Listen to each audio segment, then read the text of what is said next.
Okie dokie. So, ta-da! Today, I want to try something a little new, a little different, a bit edgy, maybe? I don't know. But, whatever it is we're doing, we're gonna do it. And we're gonna do it well. I hope.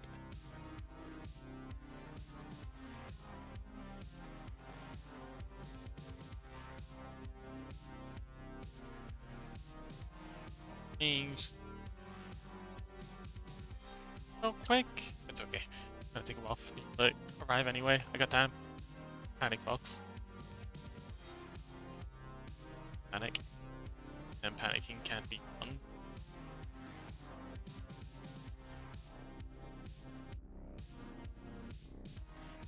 I need my wrist straps. Okay, I'm gonna be back in just 2 seconds. Zoom!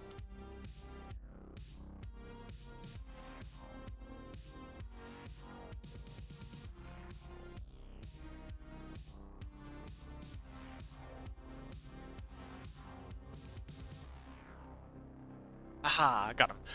Chaos! Welcome! Chaos! Have you ever played a little game called Red Dead Redemption 2? I don't know. You have any experience with cowboys? You know? Wild West? Clint Eastwood? The whole cowboy archetype? The lone wanderer? How big should we make this? I think 2048 sounds like it. I'm going to expand the game later. Actually, hang on. 2048. 1024 by 2048. Billy Chompers! Are you playing? No. But, I'm very excited that this has enthused you. Oh, Freddy, hello! Have you played Red Dead Redemption 2? Okay, so, I tried playing Red Dead Redemption 2. I'm on Linux, and I'm using an Intel graphics card, and that's a whole story. As to why I'm in this situation. But Red Dead Redemption 2 on PC at the best of times is an absolute shit show. Like, oh boy, it's so bad. But trying to get it to run on Linux, on Steam, and with a like a graphics card architecture that didn't even exist when they were trying to port it over, it was horrible. So yeah, long story short, no, we're not playing Red Dead 2. I couldn't even play it if I tried. Oh my god, you would run Linux. I feel like I'm being attacked. Thanks for the hydration. Is that water for the burn?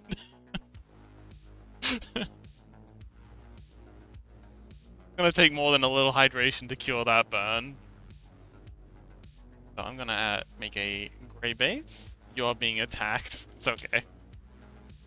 Oh god, you would. Thanks. Am I that predictable?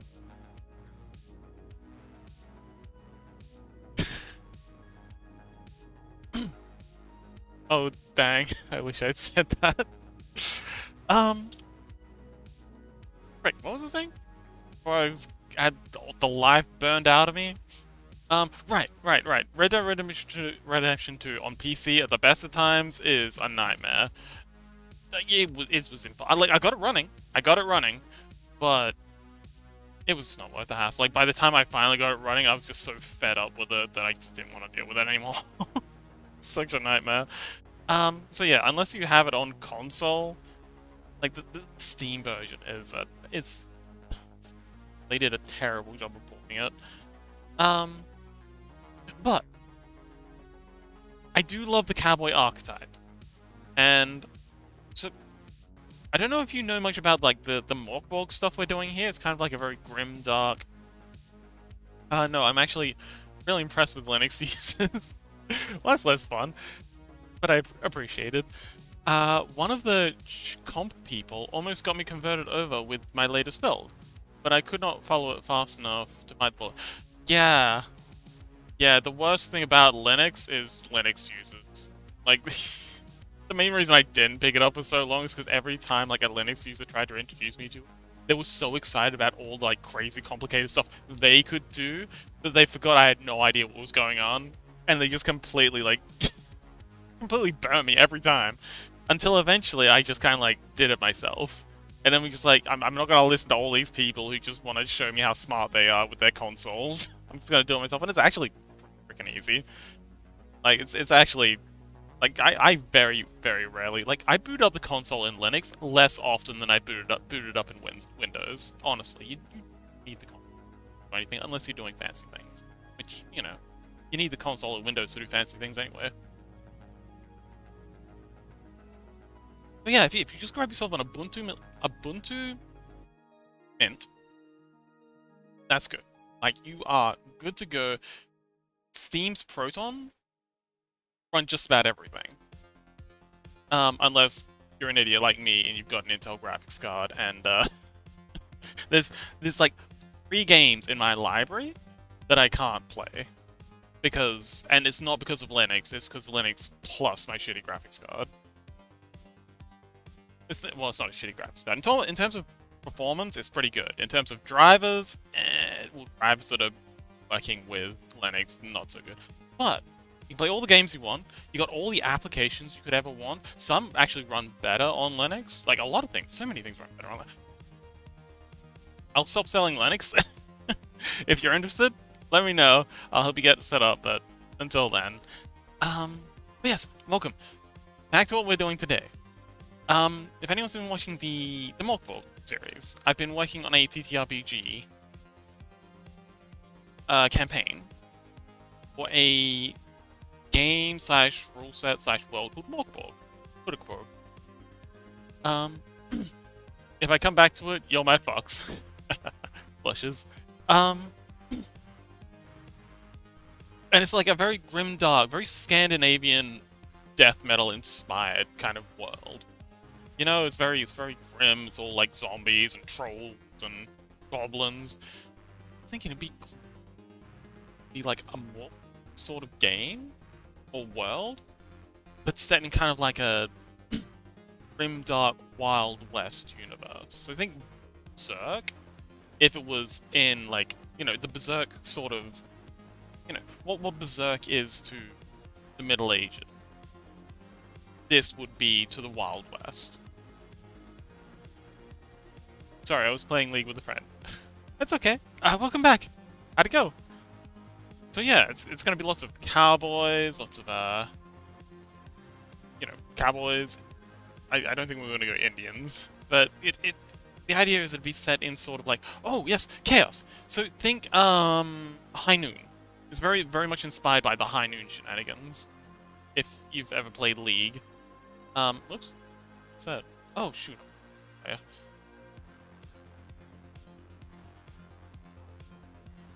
But yeah.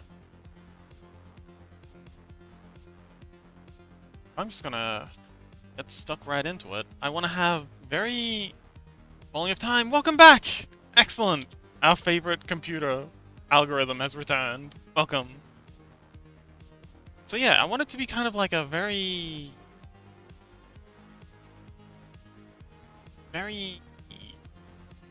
grim, very macabre kind of world. Lots of... Yeah, so the idea is, for the campaign, that the players would be... Has anyone here played Death Stranding?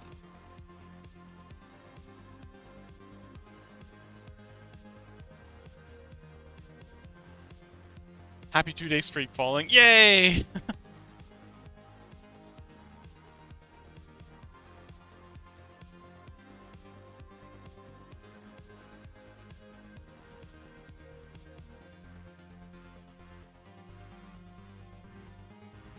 Anyway, Death Stranding, Hideo Kojima's game. It's a bit wacky.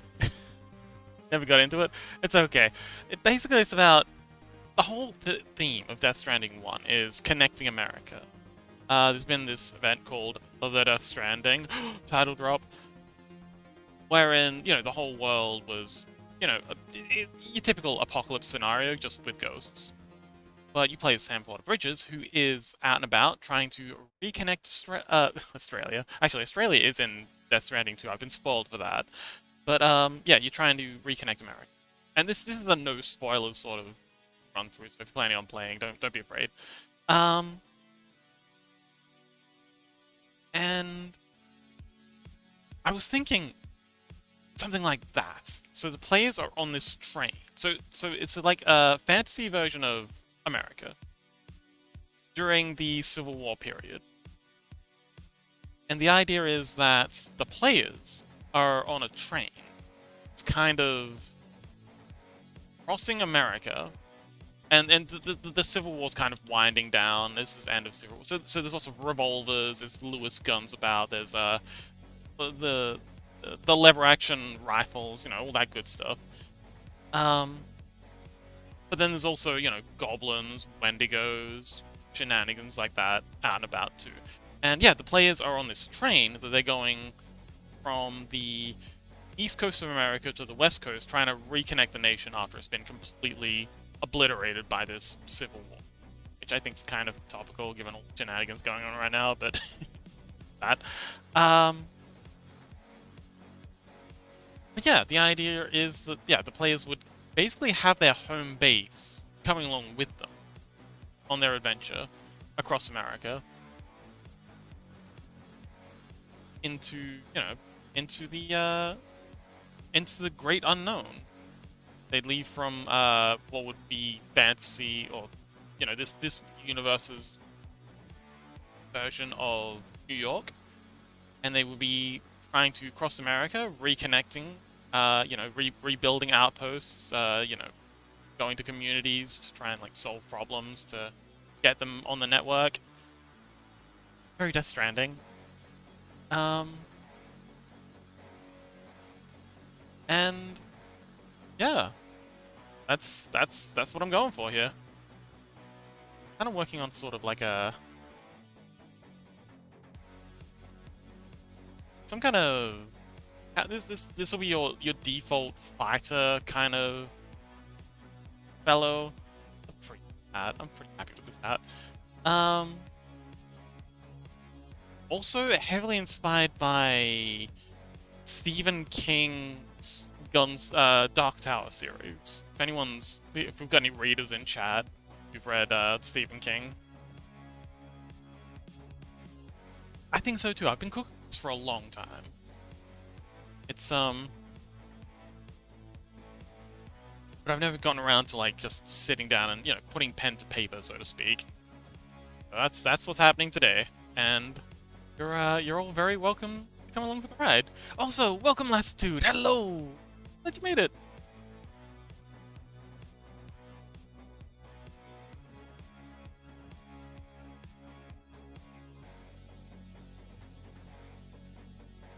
But yeah, the art style is going to be very similar to my my Mork Borg style. Lots of blacks, lots of whites, but I also want to pull in some of what I've picked up from sleuthing through the High Noon stuff. It's going to be so the idea is, for all these art pieces, we're going to have a character. My eraser. We're going to have our character, and it's going to be very, very dark. Everything's going to be dark. Everything's going to be very gloomy. Just quickly, little guy. This is our little guy. There'll be highlights coming from this direction. Our little guy's gonna have a bunch of highlights happening. Pieces. But I also want to have a secondary light coming from this kind of direction on all of these. And this is kind of... And then, all the characters will also have glowy bits, because they're fun. But yeah, secondary light coming from this direction. Have sort of like a, sort of vibe. And this is kind of, I'm trying to hint at what the story's about, because it's it's like a fantasy universe. Rather than gunpowder being the major thing, although the gunpowder's a big thing, there's kind of like a hellfire sort of thing going on. People are able to convert souls into hellfire, and that's kind of what's powering this new industrial revolution.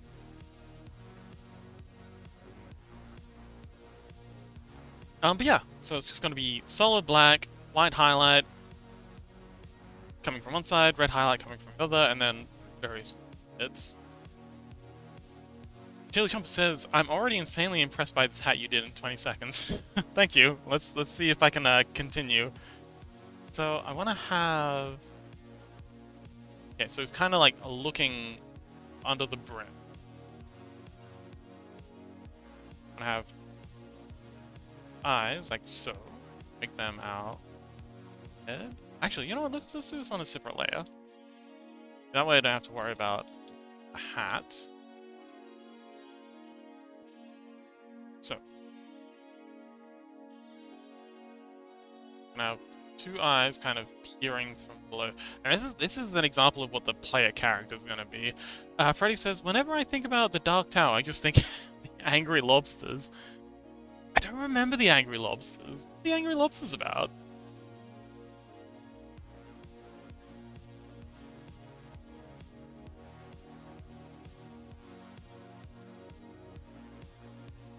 And I think I kind of want to have this guy wearing sort of like a poncho kind of thing. It's very, very, very Dark Tower, but also a lot of, you know, the typical Western. So again, if you've played Red Dead Redemption, I've only seen Let's Plays of it. I should probably see if anyone's streaming it on Twitch. Might be a good way of, getting some vibes. So I want to have thing going down here. There'll be a split. I've always wanted a poncho myself.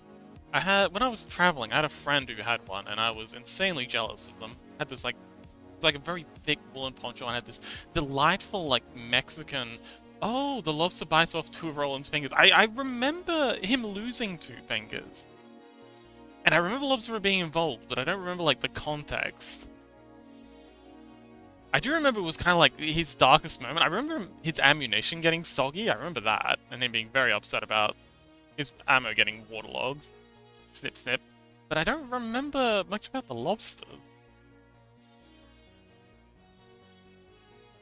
And then we're gonna have an arm, sort of, so like this, perhaps. And then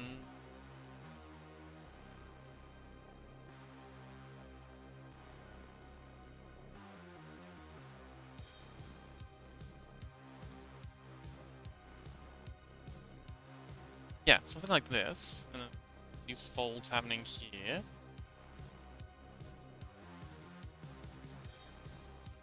Gonna have an arm coming down here.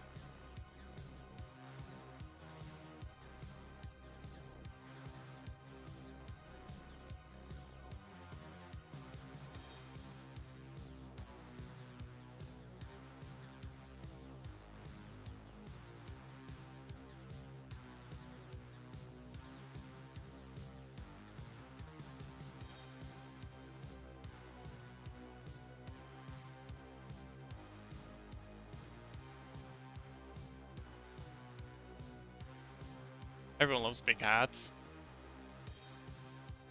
Let's draw like okay. So instead of just going with the poncho straight out, let's draw the figure underneath. That way we're not gonna be just guessing it.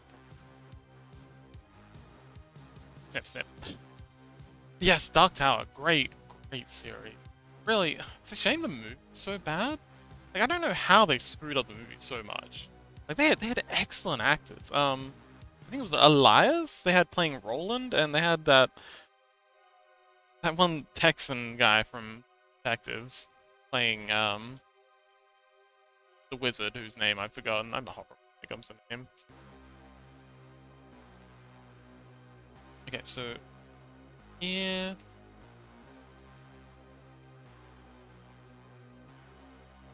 This. And I think since this is our like fighter class, this is our this is the class for the person or the class, and this is also possibly a bad guy or an NPC. The cliche fighter thing.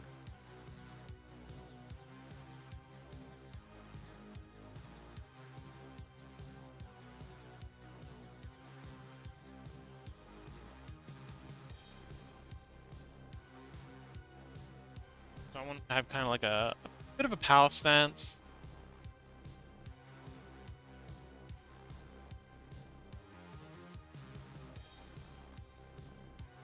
And this isn't going to be like the Mork Borg characters. The Mork Borgs have extremely slender limbs. These ones are going to be much more anatomically. Less anatomically creative, shall we say. Idris Elba was Roland. Oh, yeah, thank you. Idris Elba was the Roland in that movie.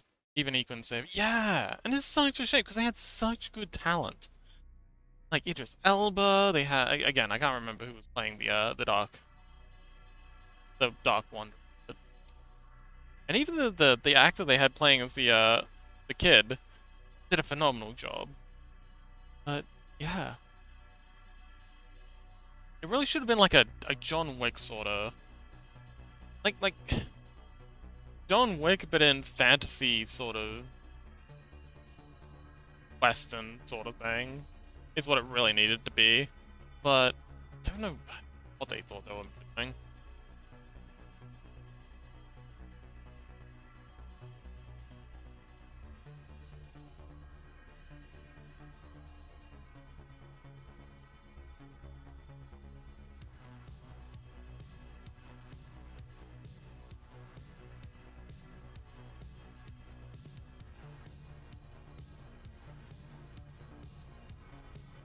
Other leg will be about here.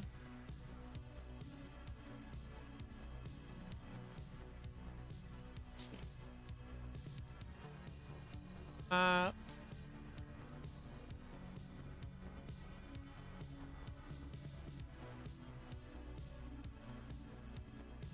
Get our heal in for the.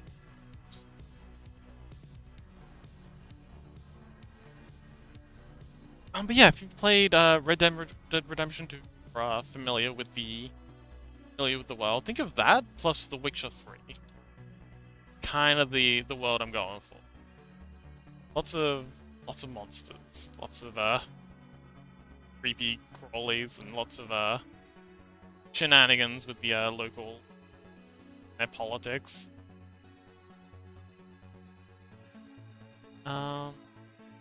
But all set in sort of like a Civil War America inspired universe. Again, with trains, because we like trains. Who doesn't like trains?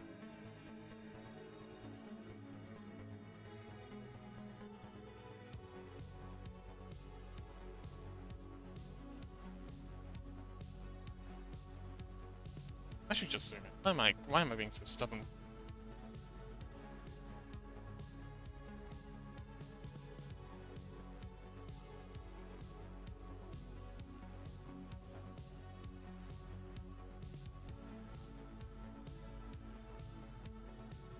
But yeah, so Freddy, how you doing, buddy? Working today?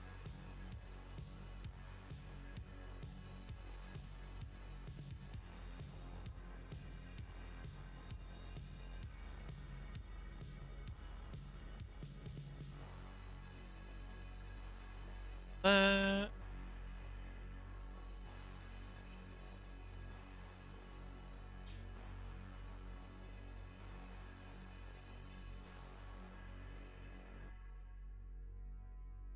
Alright. I really want to do the boots now, but kinda. Alright, so.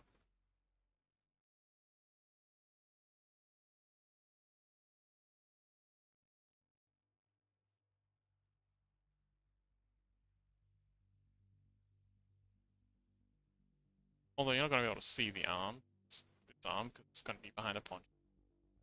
Sketching it. An arm somewhere here doing a thing, who knows. But it's this arm here that we're in.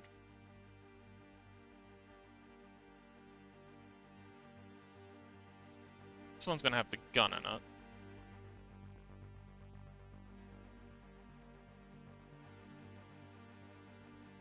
Yeah.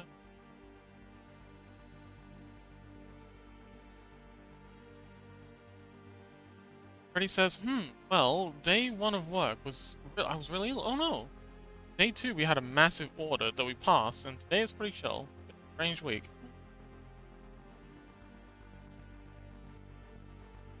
Audit, that sounds scary.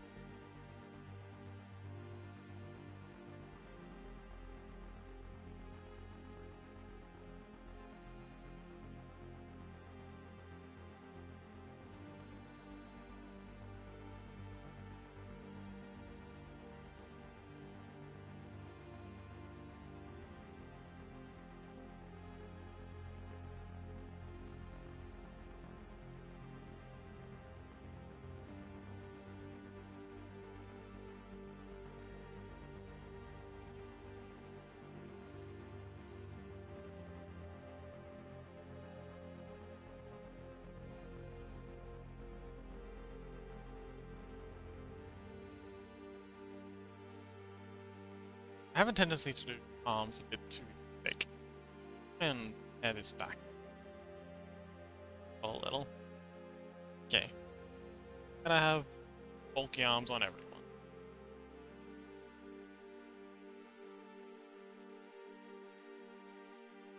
Okay. And now the real hero. The gun. Freddy says it is scary. It's the thing that decides if we stay open or not for another year. Oh, okay. That does sound dramatic. And you passed, I presume?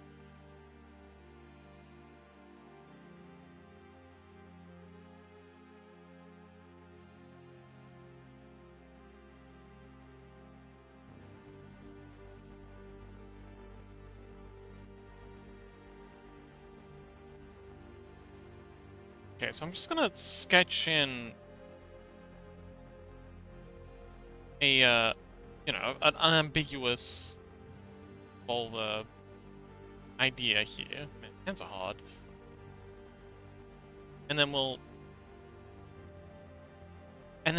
look up a picture of the actual.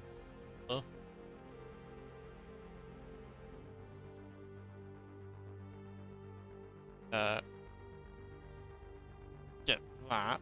Get out from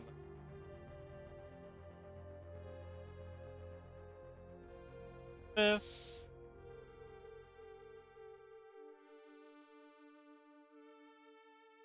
God, come. It's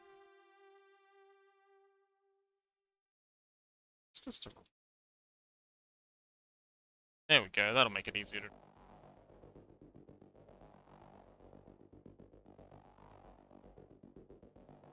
Section. He says, well, I'm freaking awesome, so yeah, of course we passed. Fuck yeah. Love the energy. Let's go.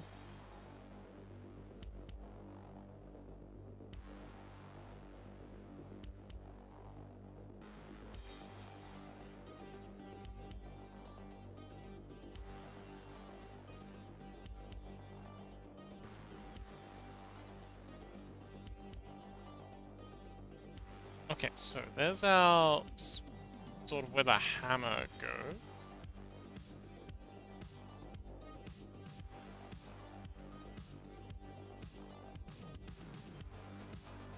Got the top of the pistol. Got ammunition go in. Cylinder. I know what this. I know what stuff's called. And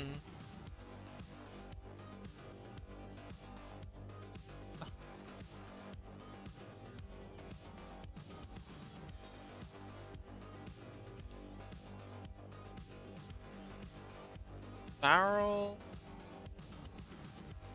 Yeah.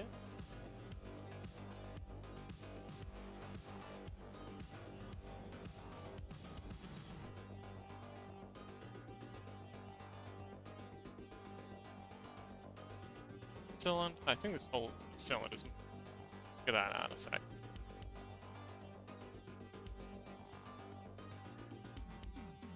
Something here. Lever. So Freddy shout out! Hey Freddy, look, look, look, look! Oh, unfortunately I must lurk. Coffee break is over. Okay. But look, I finally got around to updating the text. Freddy is a miniature painter, rock climber, and all around really cool dude. They stream a lot of miniature painting, and boy, are they good at it. So if you want to learn... Oh shit, my spelling's awful. If you want to learn more about miniature painting, learn some highly transferable techniques for texturing and 3D or digital media painting, give him a follow. It is, apart from my, well... What is it? Third grader? Yeah, third grader level of, spelling. But I appreciate it. Thanks, Freddy. This cylinder a lot bigger. There we go.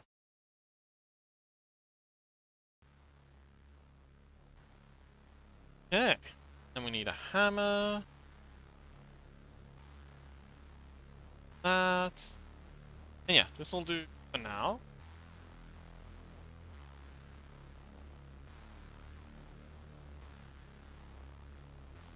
It's a bit wonky.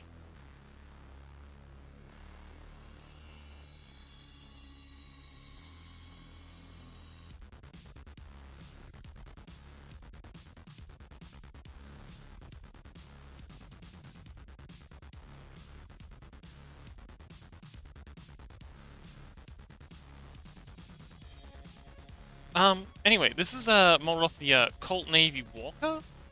It's an interesting gun because it has sort of like has the barrel, and then it has, you know, the... Oh wait, I need a... What the heck am I doing here? This... It's up here. Need a little extra something here.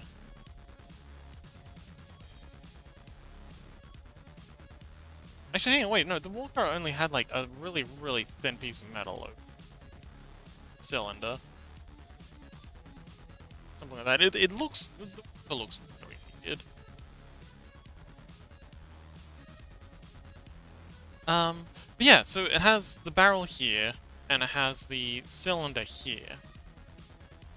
And, you know, it has the chambers here, and another one would be here, it's like 6-cylinder. And then it has another chamber here. But the way it was loaded was, you didn't have cartridges. You had like a paper sleeve that was like, you know, knotted at the end, you know, twisted or set up with gum. And inside this, there'd be the gunpowder. And then separately, you'd have a lead ball. What you do is you take this paper cartridge, you cut it off at the end there, and then you pour all this powder into game here. Then you take your ball, your lead ball. Later on, I think they had conical bullets, like what we imagine bullets to be now. But when they first came out, they had a huge problem with people like turning them around and putting them in pointy side first, either because they, you know, heat a battle and whatnot, but also because they could fit more powder in, get more of a charge, but the guns weren't designed for... Anyway, that's the whole thing. So yeah, you'd put your ball in there, and then there'd be kind of like a lever thing here, kind of like a plunger sort of setup here, and when you pull this lever down, it'd press this plunger in, and, you know, compress the ball and then you could turn the cylinder and load in your next shot.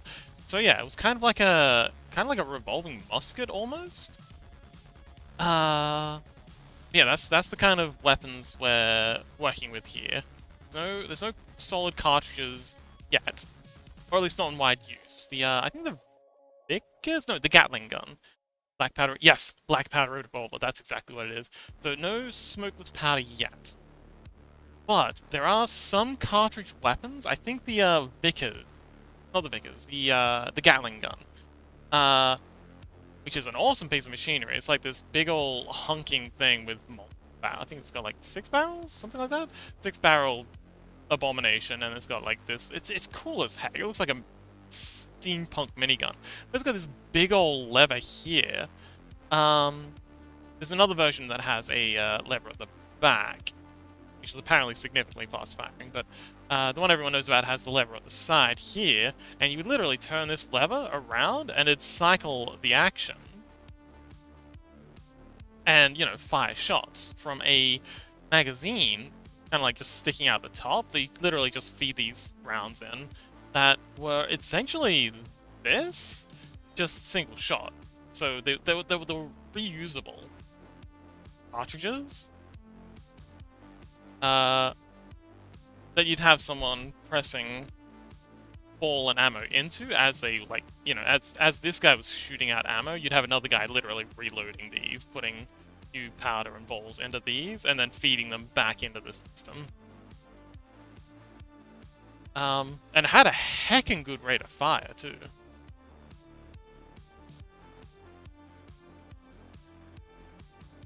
It's one of the reasons that, so a lot of people prior to World War I thought that another war was impossible, because they all went over to America and saw the horrors of what these, industrialized weapons were doing.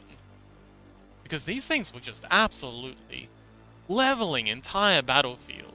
Like, you know, they still had the old, Russian/Napoleon way of doing things, which is people lining up with their guns, and then this rank could shoot, and then it'd duck down, and then this rank could shoot, it'd duck down, start to reload, or they'd cycle back.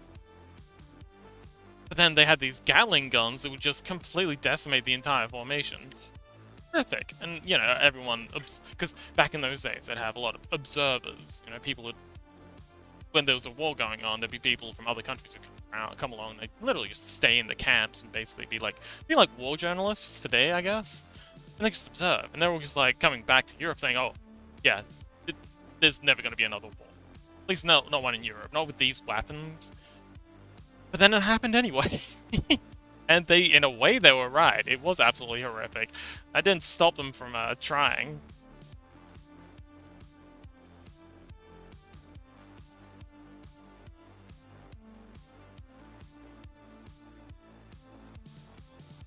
It's gotta be about that? Yeah, I think that's good.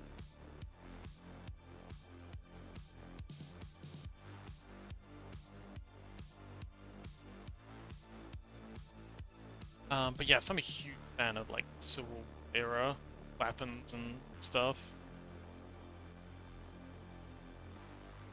Alright, so, add a new layer with this pond. I'm gonna make this a little bit so we can focus on just our poncho. This is where I think we're gonna struggle a bit. So I want to have it start with the here.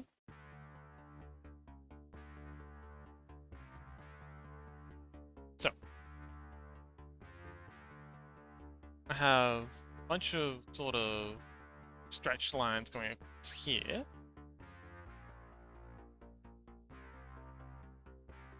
I'm gonna have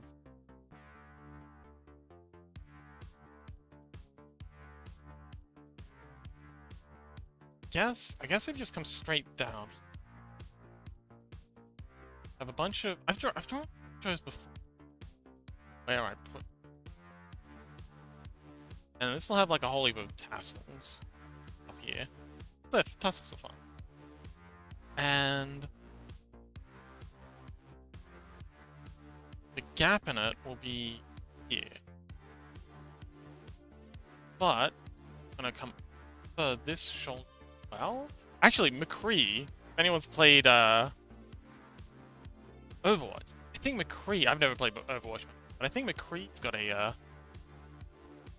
poncho, at least in some of his skins. This part's gonna go behind, and then this part here is... Actually, this is gonna be a fairly high sort of get up. This?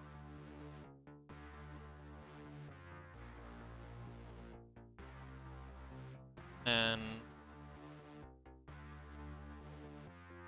another corner here, I think. have it sort of covering a lot of this farm. Around here.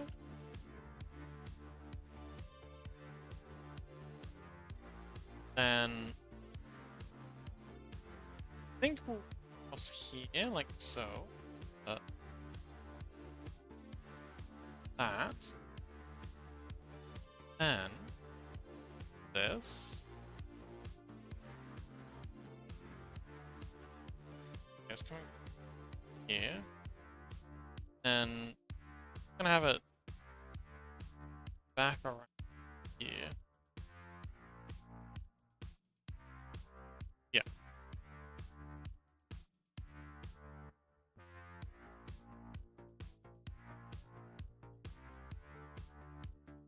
I almost want to go out and get a blanket and just kind of like throw it over myself to see how this works.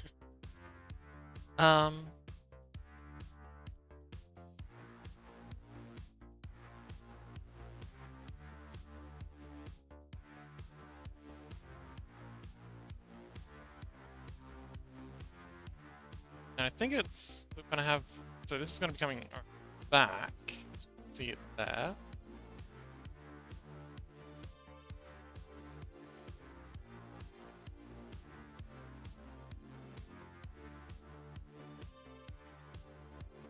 Something like, I think this is what we're looking.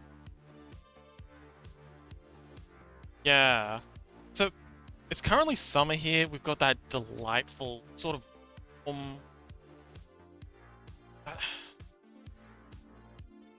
I'm in Australia, so we've got that delightful warm desert breeze coming through even at night.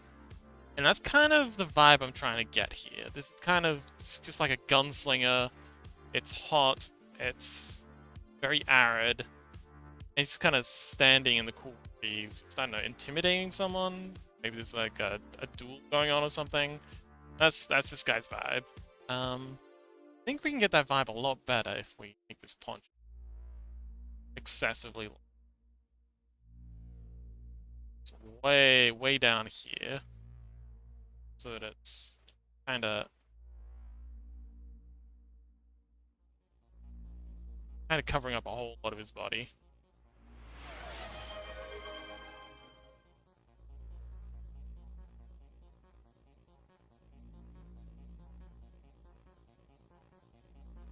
Welcome, Fuba. I don't know if you can hear me yet, but hello, if you can. Hi.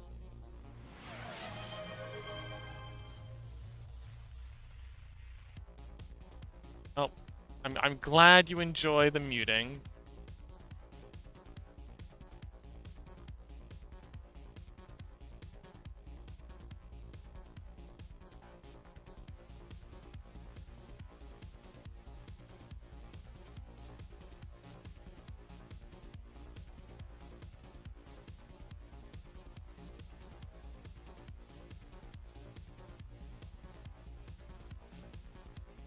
But yes, welcome back, Fuba. How you doing, buddy?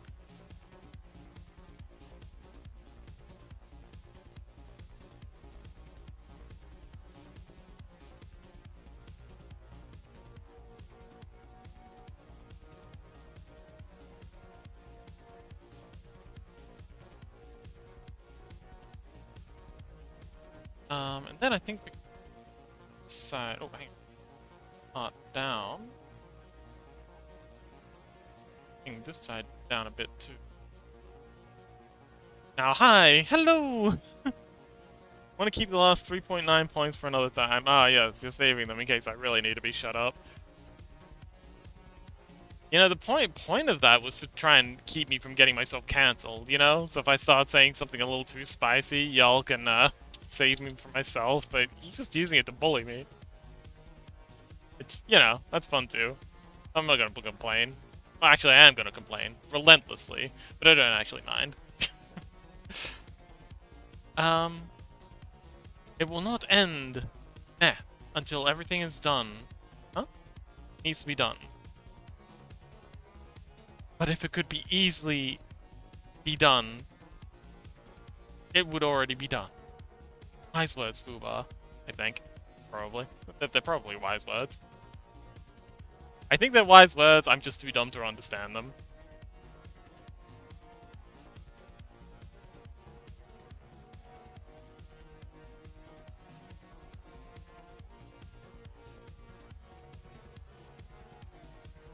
Actually, I think this looks better than having that complicated, like, fault happening over there.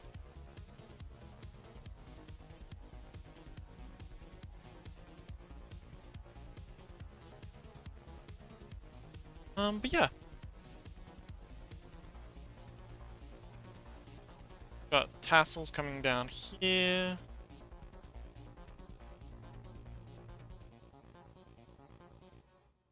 Got tassels coming here.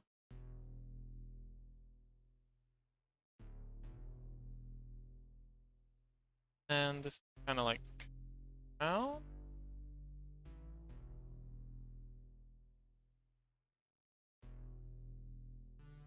Your first 9 handcrafted puzzles. Oh yeah, by the by, Fubar's working on a video game. If anyone's interested in, do you have a Discord or something yet, Fubar?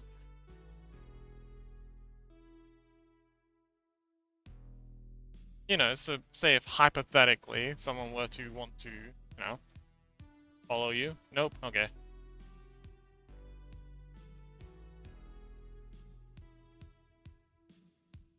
I haven't thought nearly enough about how this is supposed to work.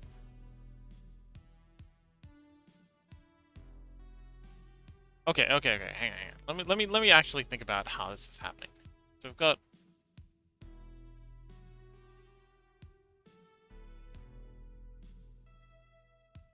a blanket here, got all its tassels.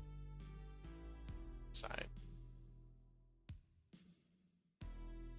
How's he wearing this? I think he's got gone and taken this part here and just wrapped it around here.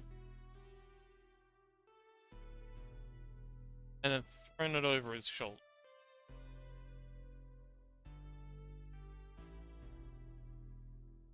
Like so.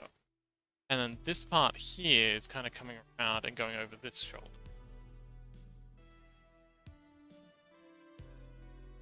No, the other way around. Hang on. How's it going for you? Good. I'm working on a Western sort of, yeah. So the Mork Borg thing is great.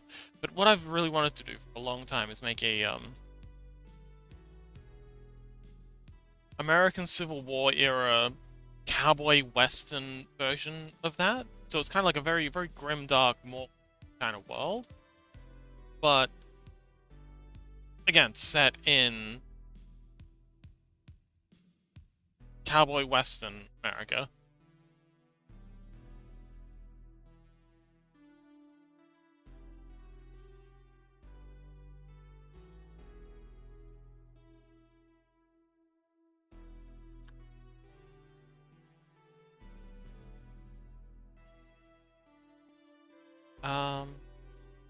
And it's something I've been wanting to do for ages. I'm very excited to be getting on this.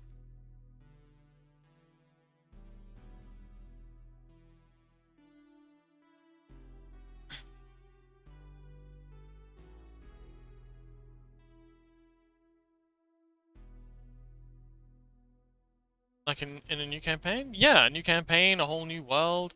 I will probably continue working on the Mork Borg stuff, but I just really wanted to get this out of my head. Because it's been rattling around in there for a while now. And it doesn't like to be rattling around. It wants to be out there. It wants to breathe.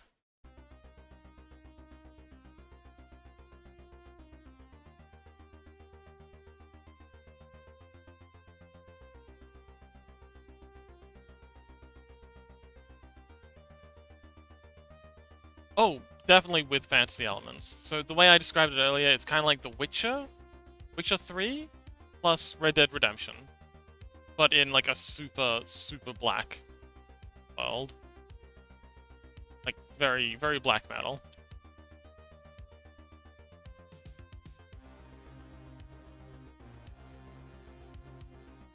There we go. I think this is what we're...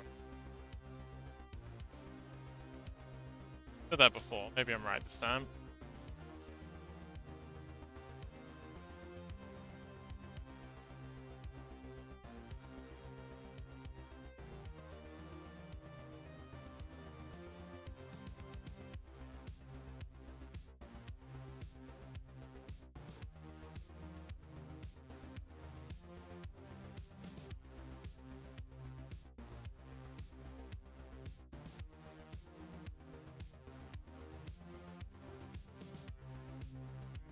I see.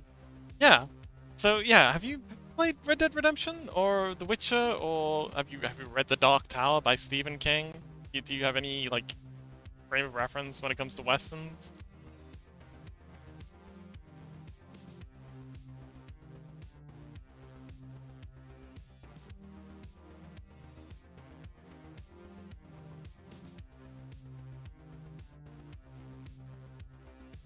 Ah, okay. Well, good enough. Just imagine that, but cowboy western, and you're pretty much on the money, I think. I don't know. I've never done a poncho before. Kind of screwed, I'm not gonna lie.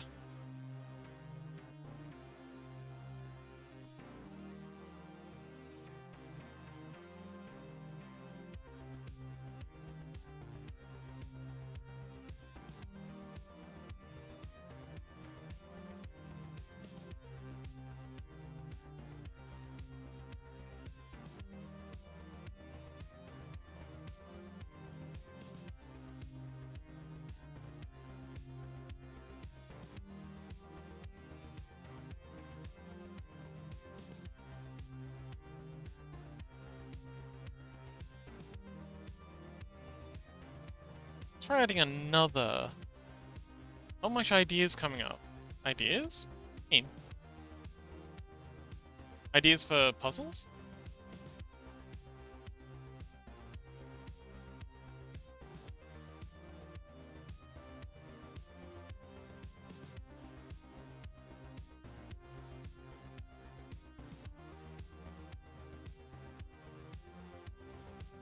Oh, that's okay. I got plenty of ideas. So I want all the animals to be very, very brutal. So instead of cows, instead of bovines, I'm gonna have skull vines? They're gonna have kind of like skull heads. Because again, they're living in this very, very brutal world. Playing witches with cowboys? No, no, no. Okay, so we're going so much further than that. So skull vines for the cattle. The old how cattle? Like I've worked around cattle so much. I should know this. Like this? Oh yeah, this is about right.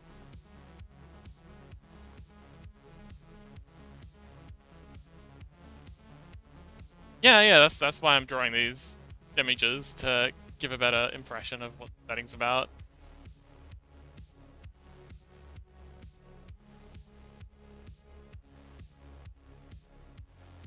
I have seen nothing about RWBY. People keep telling me about it, but and I've seen a couple of clips. It doesn't really doesn't really grab me.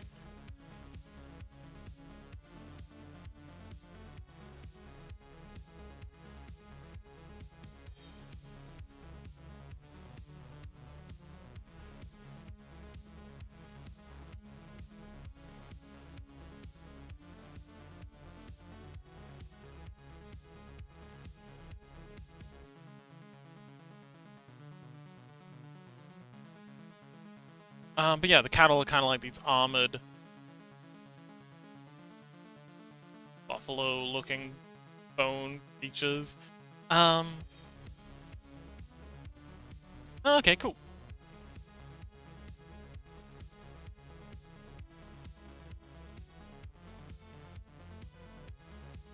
And the horses. I saw ages ago a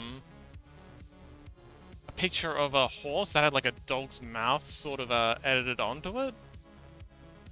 I really want to have something like that. So the horses are kind of like carrying. So their evolutionary idea for the horses is they're not they're not herbivores. in this world. They're kind of like pursuit predators. Kind of like humans, if you've ever seen any of those memes about humans being space orcs or whatever.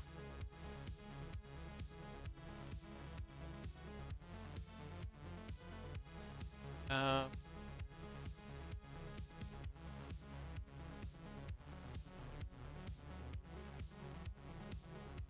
but yeah, they're kind of like carrion feeders. They use their mobility that horses are known for, but rather than using it for grazing, they use it to go about and find carrion, and also to hunt down easy prey. And from this angle.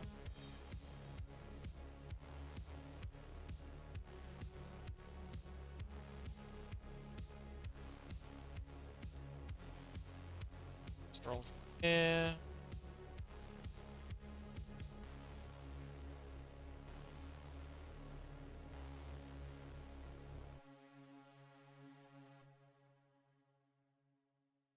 Ah, I think this is better.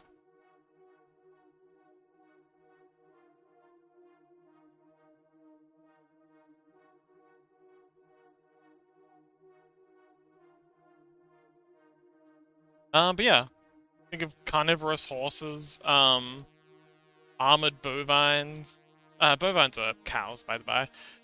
Night creatures with looks skull. Yeah, sorry, I think I already read that.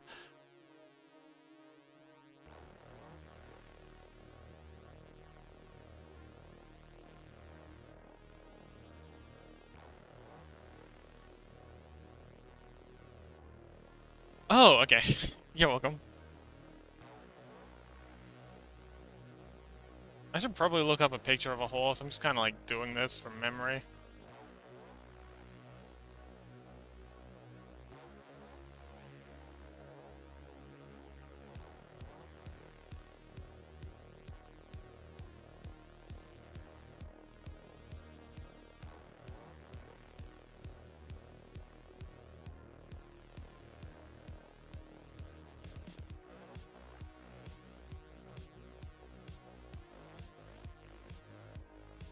But yeah, the horses are more like, you know, dogs. They're fed meat, meat rations rather than oats. Carrion would have been an unknown word if I. Oh, sorry. Yes, carrion. Carrion is like any sort of dead animal. Like, don't be afraid to ask if I if I just assume you know a word. Like honestly, I do not mind explaining. I do apologize for being excessively verbose at times. Oh, looks better.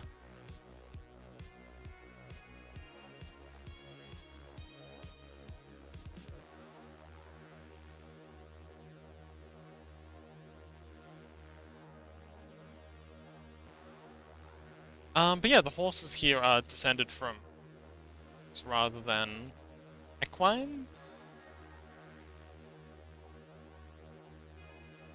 The wind going in this direction.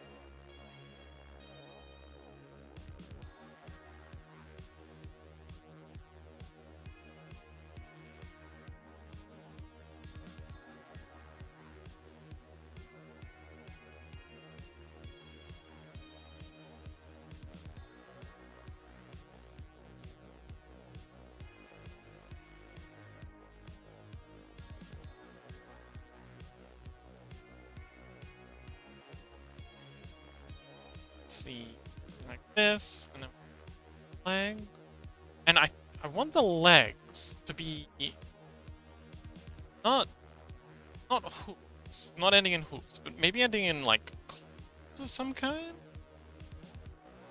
Equine legs have something like this down, and then usually it'd be a hoof down here. But I want this to be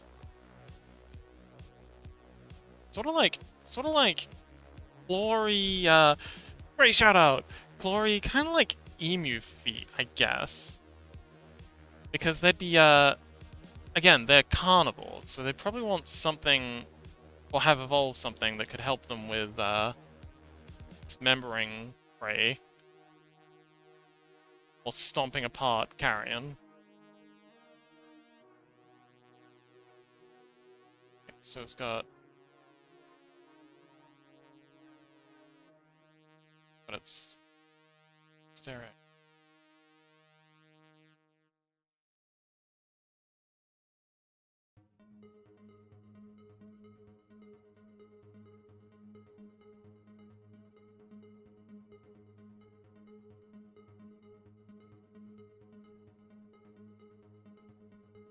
But yes, I do like the idea that if you piss off your mount, it can absolutely turn around and bite your head off. Although, you know, horses can absolutely bite your hand off if you upset them. Horses are not nearly as friendly as a lot of people seem to assume. They can be very, very grumpy little critters if they're upset by something.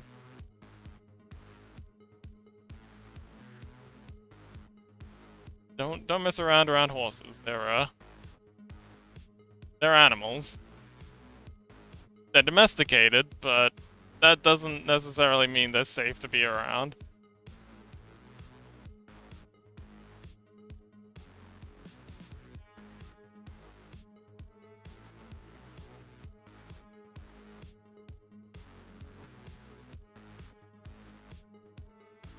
Boss says, oh, last dude says horses can easily kick you off and stomp you. They don't need carnivore teeth. Exactly.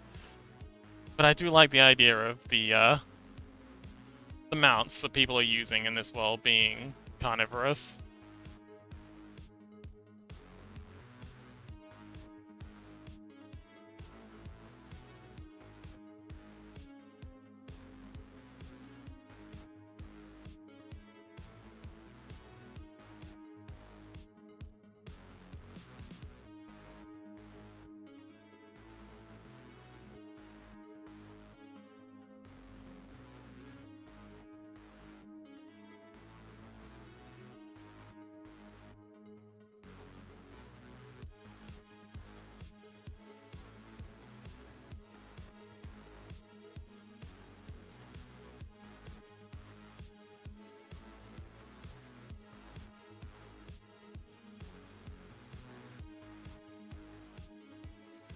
Then this, and then we got our back leg. Finally, we can get to the back.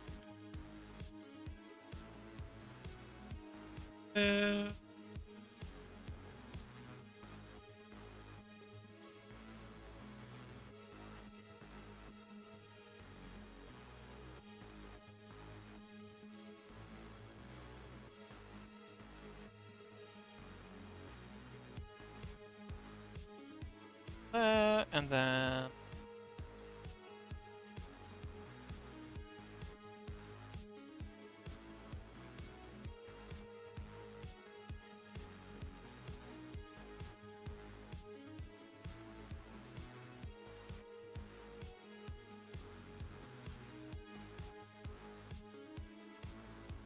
backhand's a bit big. Scale in. There we go. Snout's a bit long. Scale this in. I want to keep that sort of like very, very thick jaw that horses have. Because this thing's also going to use its mouth for grinding up bones and stuff. Because again, it's a carrion feeder. Got a bunch of like smaller grinding teeth at the back. Like, grinding up small bones and stuff.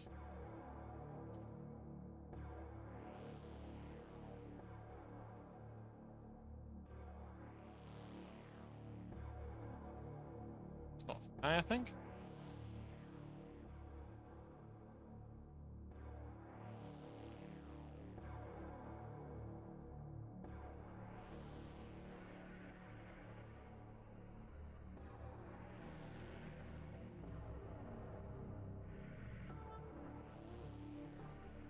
How's the saddle sit?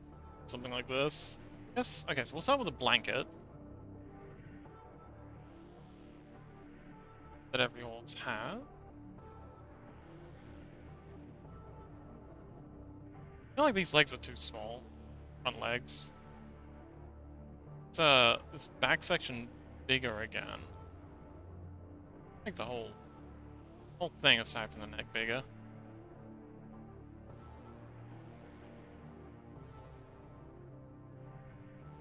No, that's not right. Smaller. Maybe it's just the neck's too big?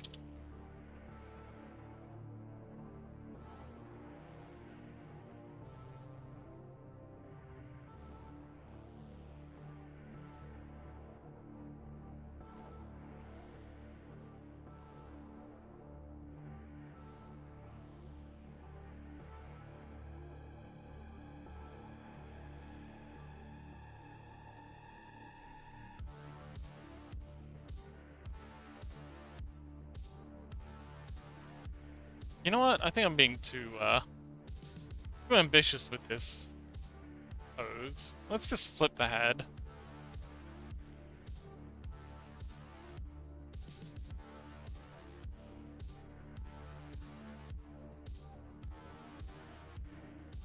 And I have to get rid of this too. Delete.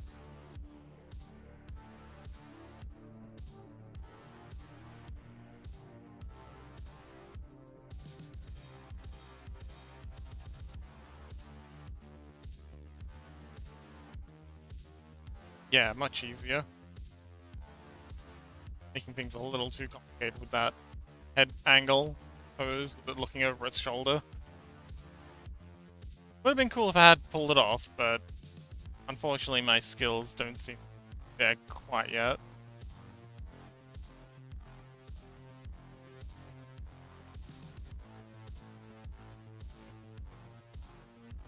Let's head forward. Actually, back.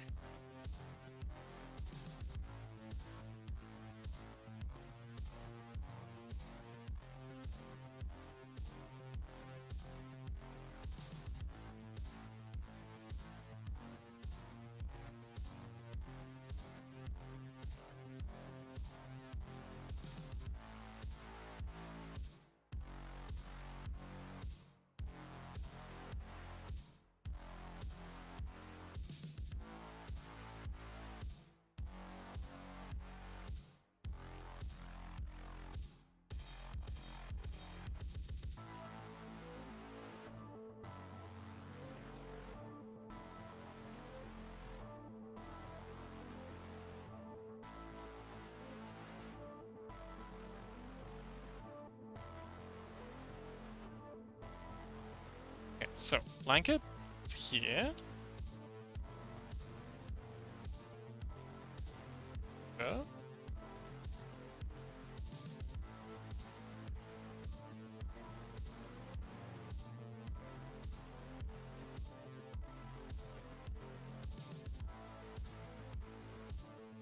Then the saddle. Set up. With saddle. I haven't seen a whole saddle in so long.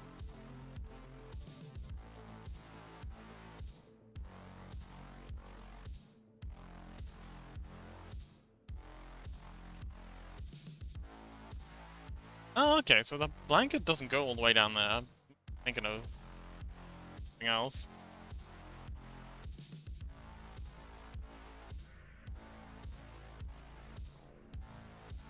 I can in fact just come down to here.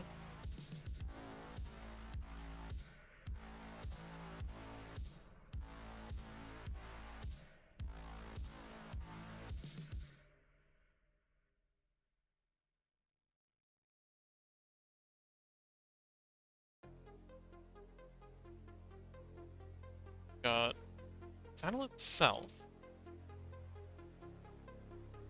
Pommel? Yeah.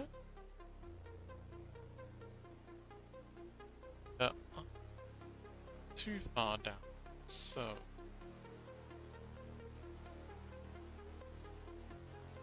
And it has a Ike, hello! Welcome! Currently drawing a carnivorous horse.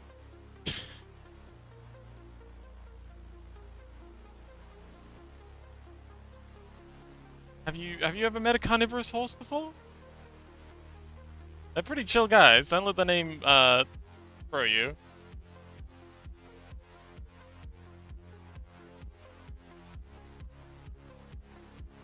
A carnivorous horse, silly. What else would I be drawing? What have you never encountered a carnivorous horse before? Okay, and then there's got to be a bunch of straps that kind of under it. So this is fast. I think the back end's a bit too small now. So let's scale that up.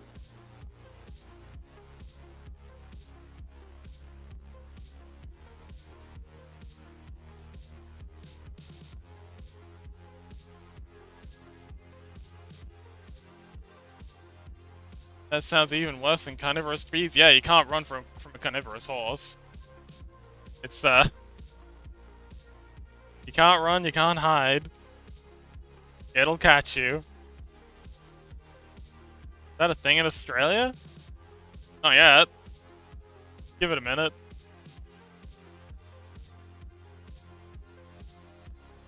But no, this is for so you know the Mork Borg thing I've been working on? I was thinking, wouldn't it be cool if it was like the Mork Borg, but in sort of like a cowboy western Civil War era America? And I think this head's still a bit too big.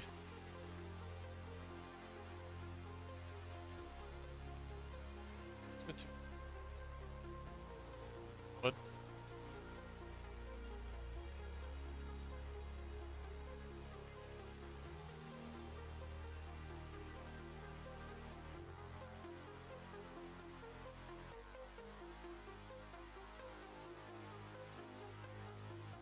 But it's looking super cool. I'm glad you like it. Head's definitely too big. Come on. I know horses have big heads, but this is silly.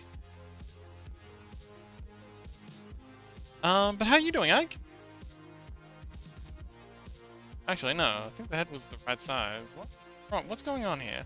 Maybe the front legs are a bit small?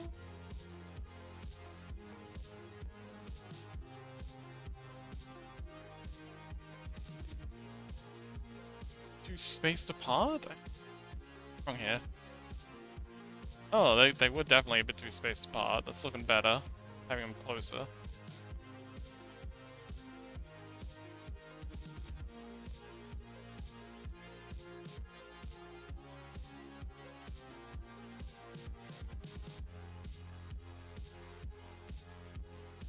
Doing well, thank you. Being studying is going great. Awesome. I'm doing well. I'm trying something new, which is always fun. There we go.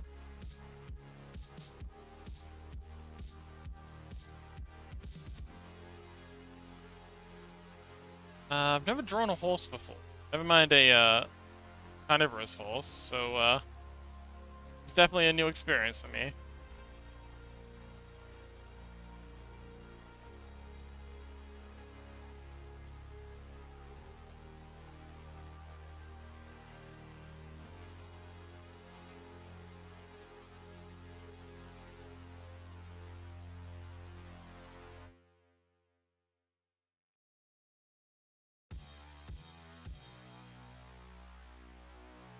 Alright, cool. So, that's that. Let's continue on with the saddle.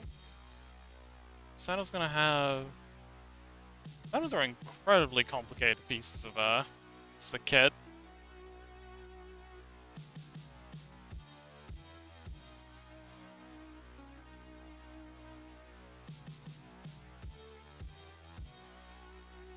It's this flap here. Then, got... Yeah, and then we got the stirrup. Or one of the stirrups. Stirrup. Like that.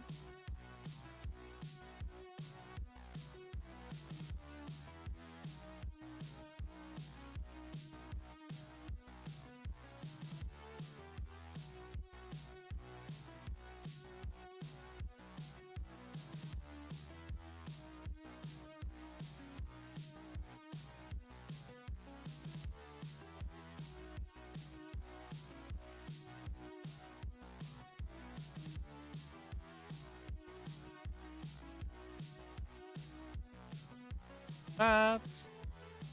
It's a fairly thick piece of leather, so we're gonna give it some. It's there.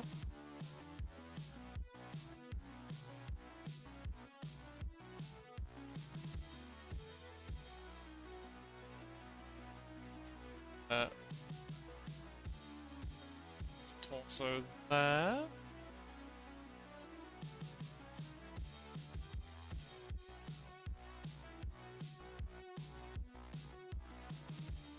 This leg can be brought here.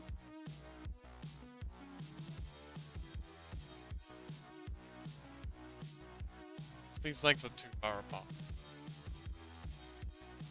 If I bring these legs together, maybe.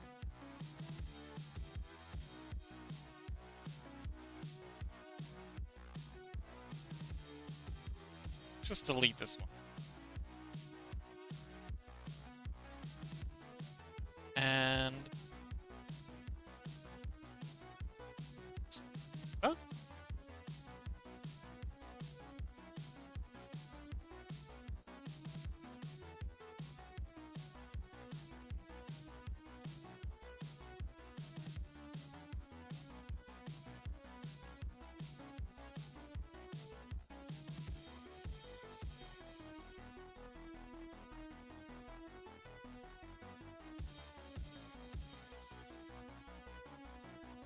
Sorry, fam's calling. Okay, good luck, Ike. Thank you so much for visiting.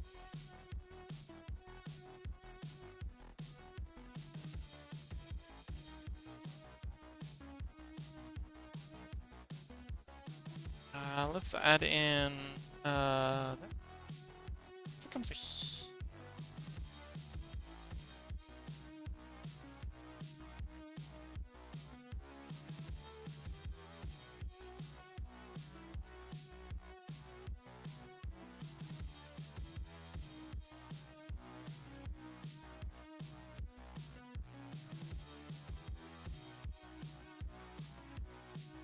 And I feel like these creatures would still have the fluffy tails. Sorry, the you know, the long-haired tails that, horses have, because the reason horses have that is so they can whip flies away. And other bugs that they have to deal with. It's a very handy little adaptation that I feel like any other creatures filling that niche would probably also acquire. Huh? Hello! Ellie, welcome! Okay, I think that's enough of that.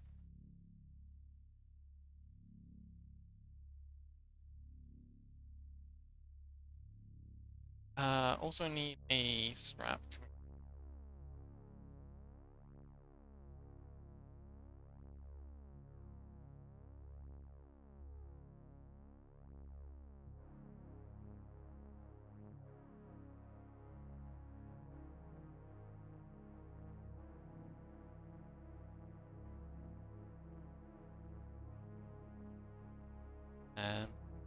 And stuff go. Oh, my model is still working. Yay, that's nice. Anyway, Lily, welcome! Oh, bye, Lily. Wait, we're saying hi and bye to Ike, or hi and bye to us?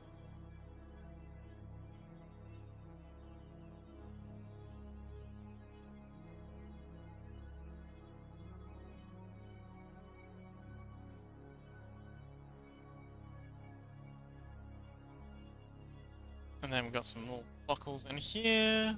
Some buckle action.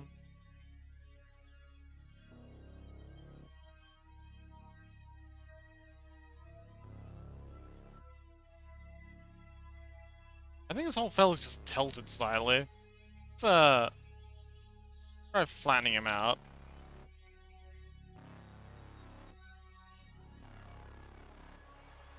It's better.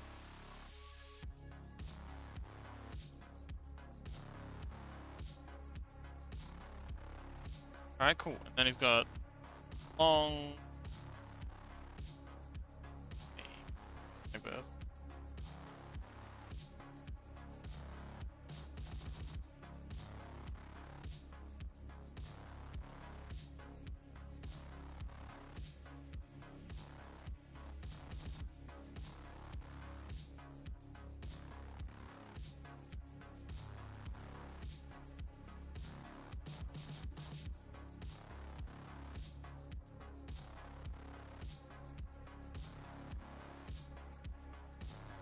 again, kind of like a wolf, something. It's kind of like evolved into the niche that horses fill in our world.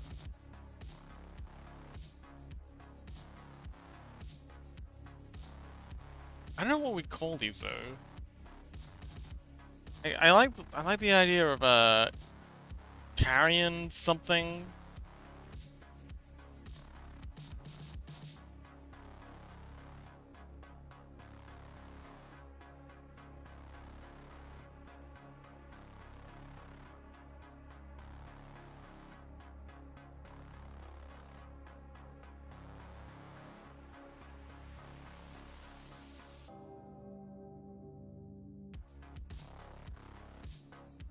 Okay, let's get in with our shading. Again, this is okay. That's how we're going to be doing shading for everything. Shading for everything.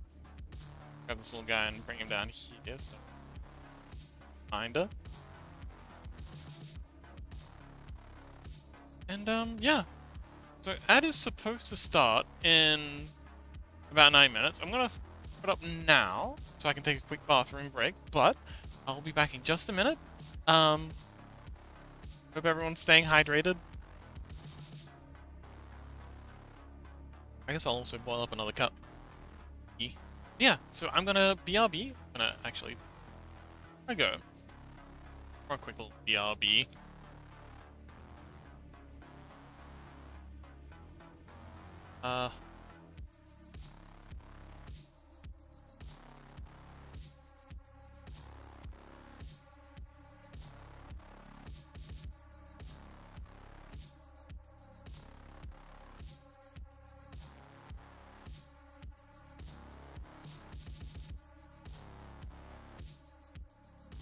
Let's actually out of the way.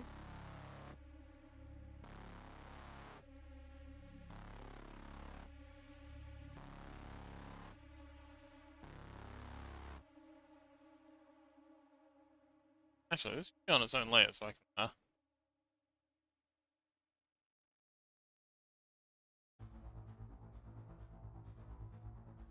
just hide it when we're ready to come back.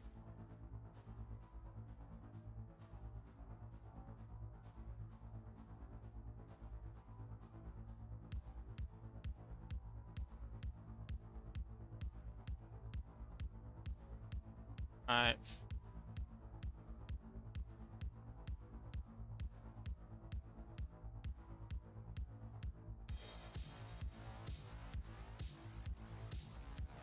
A's.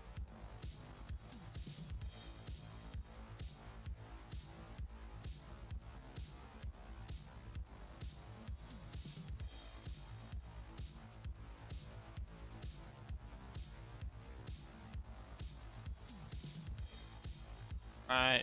Back. Give it a little bit of shading.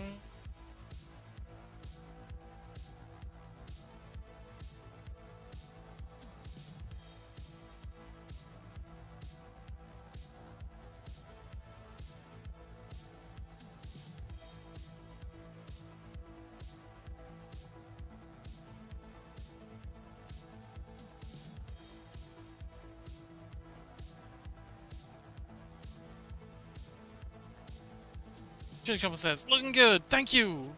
I'm just throwing a be right back thing because I kind of wanted to go for a bathroom break and run ads, but it's looking like the ads are going to happen while I'm doing the little sign. Thanks!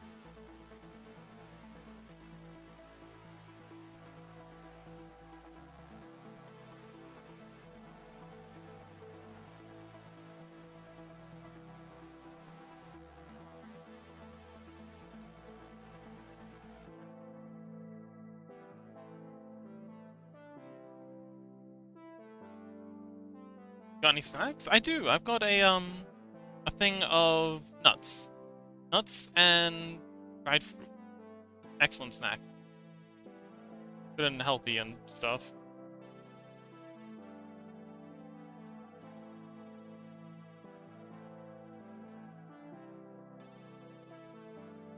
Back, and then let's get our lights in.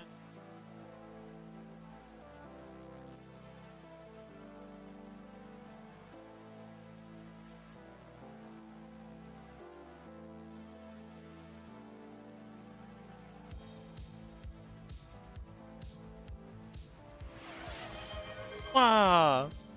Thanks for the hydration. Doing yourself well. Yes. It's a good investment, I think. Some healthy snacks. Definitely recommend almonds and dried sultanas for anyone looking for a healthy snack. Alright, cool. So we have our be right back.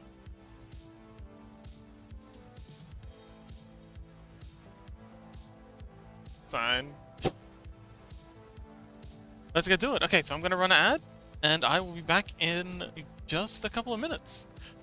Good luck!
Return! You'd actually make a great villain voice actor. Like a bright, overly confident, but very competent baddie. Thank you? You know what? Thanks. I think I'd make an excellent villain too. I appreciate that.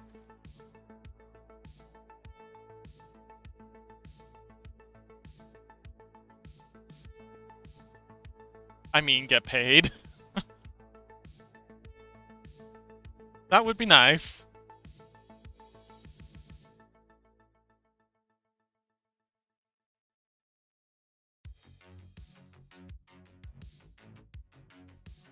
Okay, so we're gonna make these teeth all, like, bright and shiny white?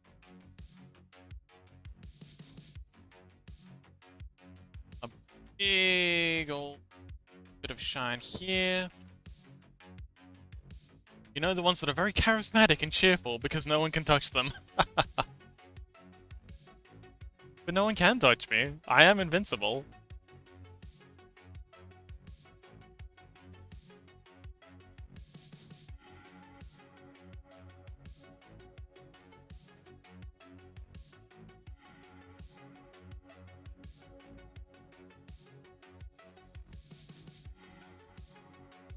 Literally untouchable. I don't know where you live, so yeah. I live in Australia, if that doesn't tell you enough. Chili Chomper, bro, I was raised in the hardcore PvP area. Like, I spawned in the hardcore PvP zone. I'm over-leveled. Way over-leveled. Oh, no, it doesn't matter if you find me or not. I think you underestimate just how much how much life in Australia has prepared me for violence.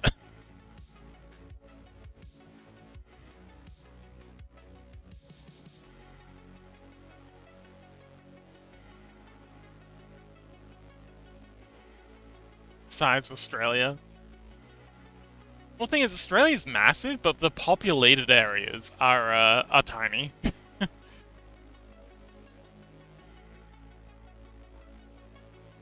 Like, Australia might be huge, but the amount of space that's actually, like, you know, occupied is not that much. Chaos, welcome back!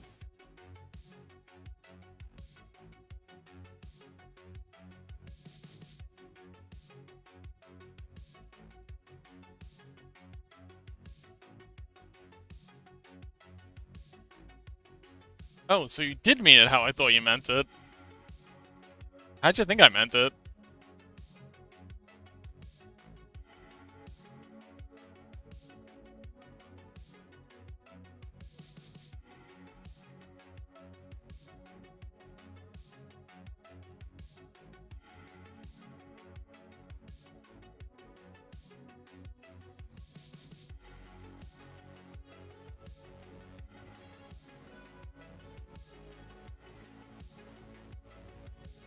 Okie dokie, let's silhouette in.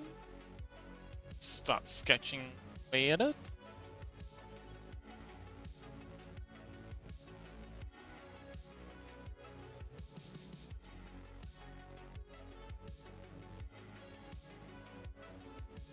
I was like, PvP, snakes and spiders. No, I said, didn't I say PvE?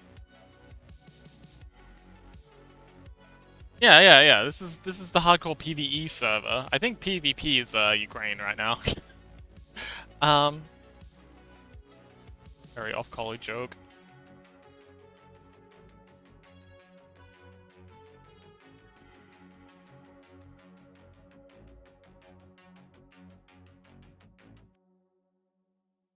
Oh my god, never mind, you're right. Yeah.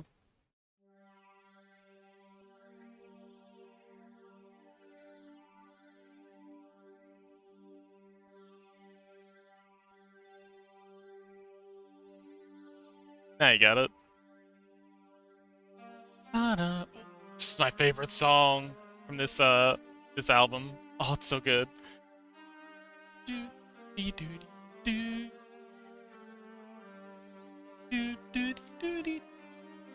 Sorry, I'll stop.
Oh man, that song's so good. Do dee do dee doo doo. Anyway, Chaos, welcome back. Hello, I'm doing well. This this Kano horse is coming along swimmingly. Horses can actually swim very, very well. So a carnivorous horse, it's becoming more and more horrifying the more I think about it. Like you really can't escape this guy. If he wants you dead, actually like a flock of carnivorous horses terrorizing the local population. You know, maybe they're preying on the local bovine population, just being general nuisances.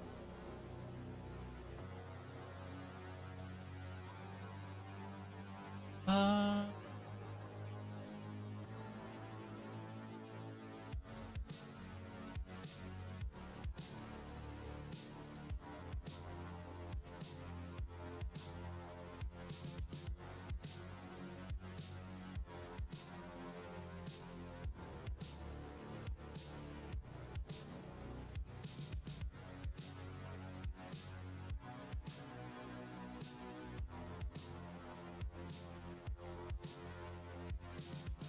how you doing, Chaos?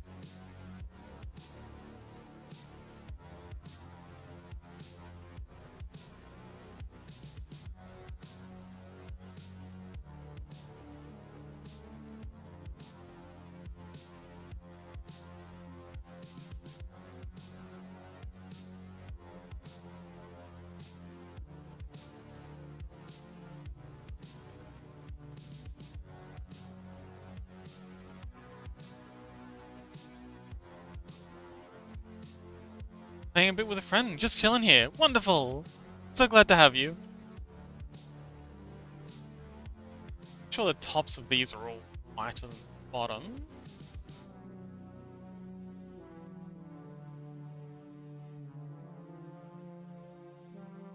Sort of, what do you think, Chaos? Would you like a carnivorous horse as a mount?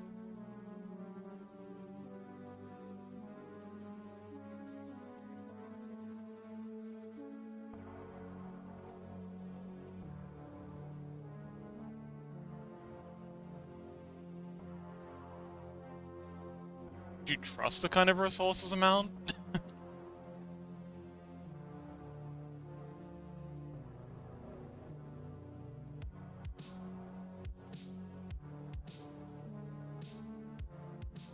I'm already scared of horses. Awesome. That's actually the correct attitude to have. Horses are dangerous, especially if they're grumpy.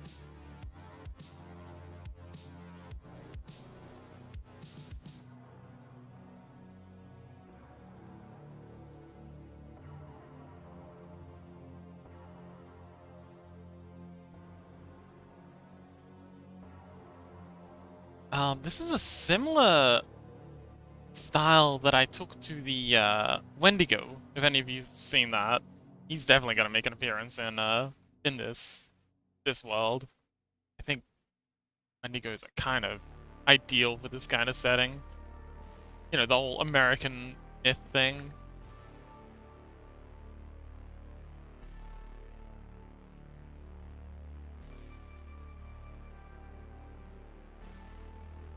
That's what he says. As a child, I had a horse. Casually step on my foot, and I was stuck there until I decided to move. You think they knew? Of course they knew.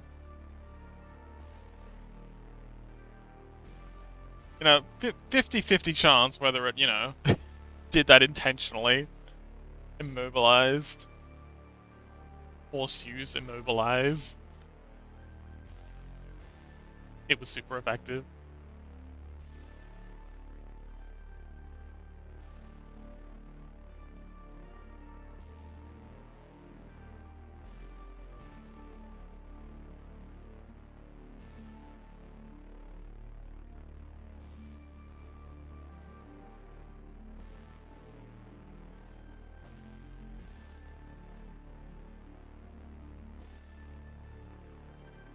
Okie dokie.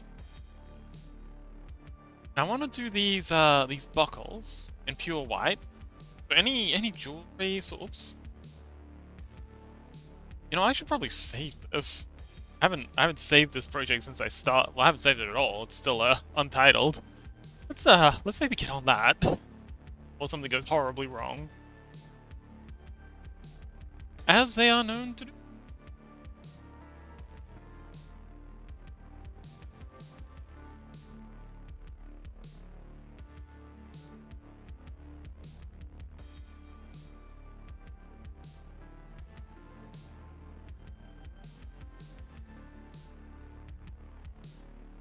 Has anyone here read or have any familiarity with the Heart of Darkness and or seen Apocalypse Now?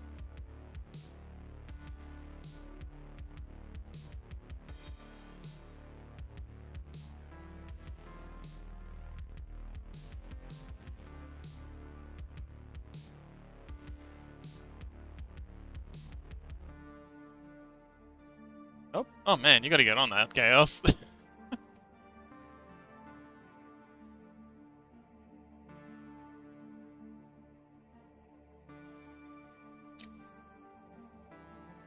Well, okay, so Heart of Darkness is a book, published a long, long time ago, back in the olden days when books were a thing. And it's about, well, it's not explicitly stated. Oh man, Wendigoon actually did a really, really good video on this recently. Phenomenal. Like, if if you're looking for something to like, some media to go to sleep to, Wendigoon's top tier. But the general theme of Heart of Darkness is a person on a boat going up, I believe it's the Congo?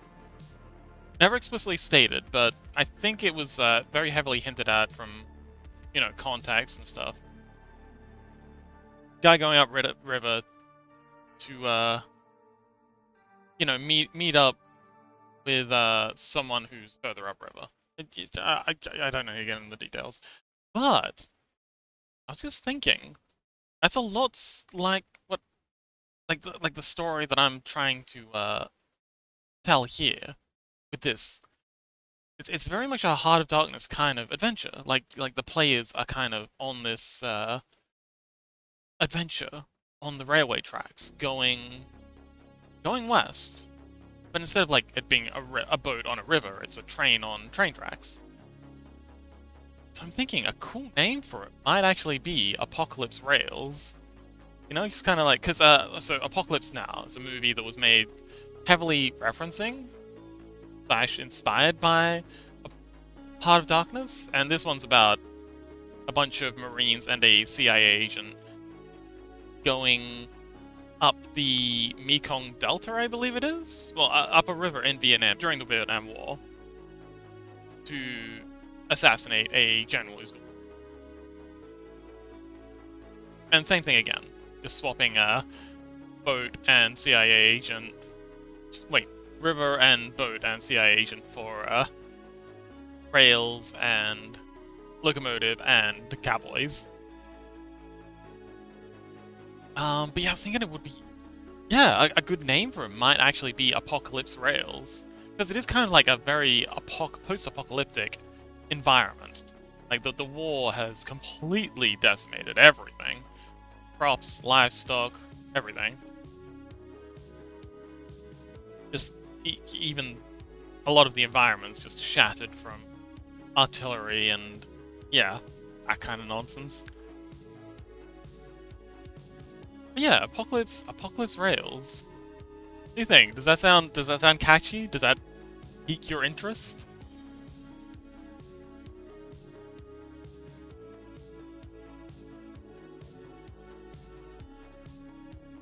Hell on Wheels is unfortunately already taken by a pretty dang good TV series.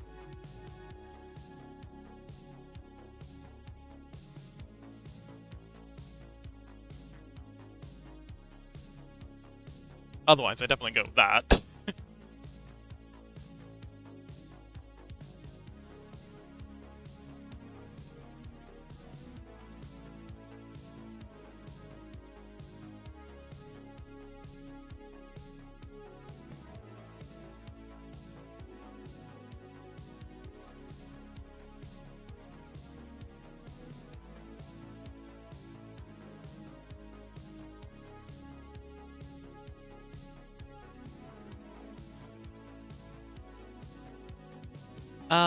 How am I gonna do this section here?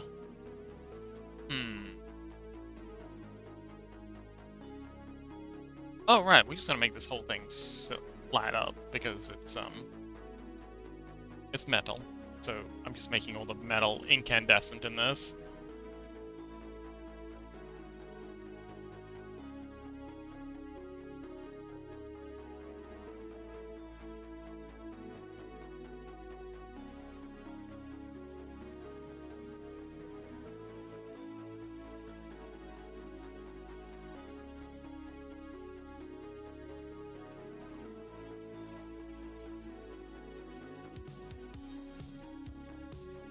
I kind of imagine their feet being something halfway between like a emu's foot and a kind of like a camel's foot. I don't want to have hooves.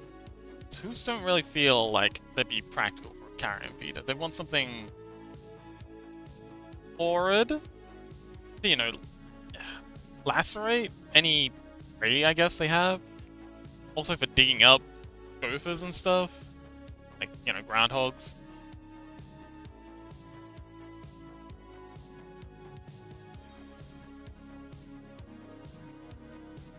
And also for shredding, as I said before, shredding carrion.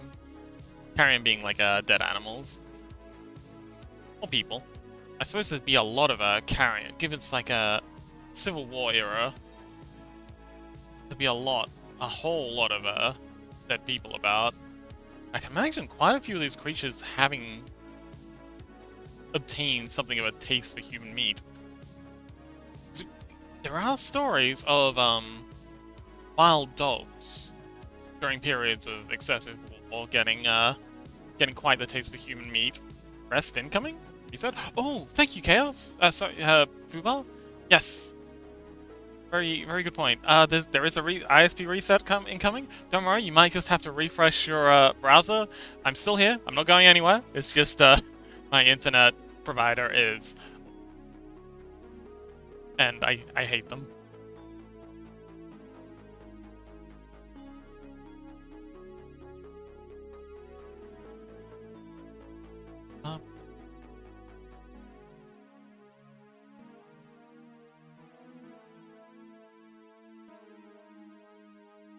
Should really automate that. That's actually a good point. There's a lot of things I need to automate.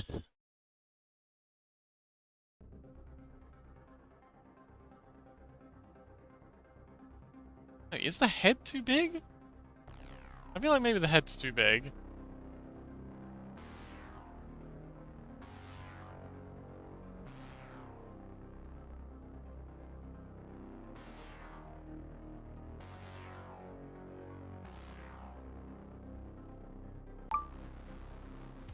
Hey, welcome back.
Such a little thing, but it's really bugging the heck out of me. Hey, welcome back, Fuba. That's a cool emote. Yippee! Oh man, he is very hyper.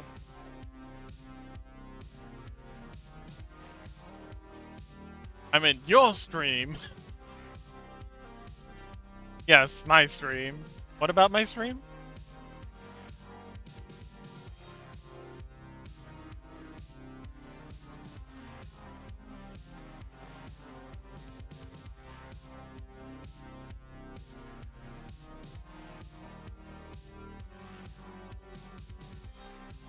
So Fuba, do you have any interest in westerns?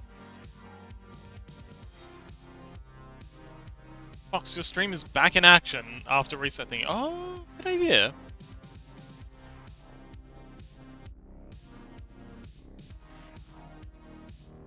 And I could definitely set it as a local time thing.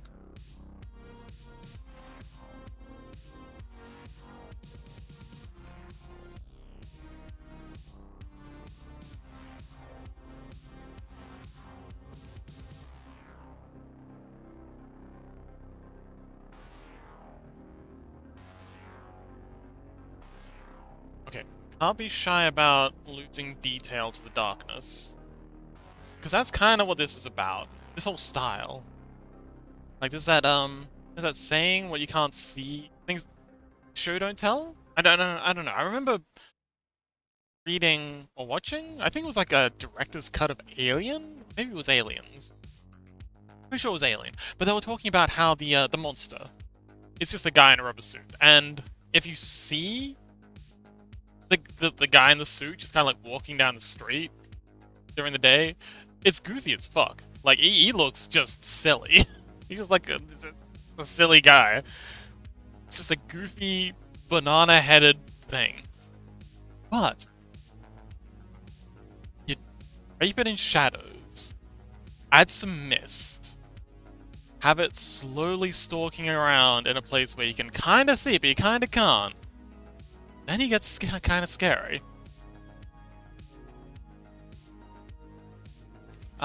And that's why I'm trying not to be afraid of just hiding stuff in darkness, losing details to the darkness, because that makes it so much scarier. And this is kind of supposed to be scary. This is not like, well, actually, there is a bit of horror, a whole lot of horror elements in this.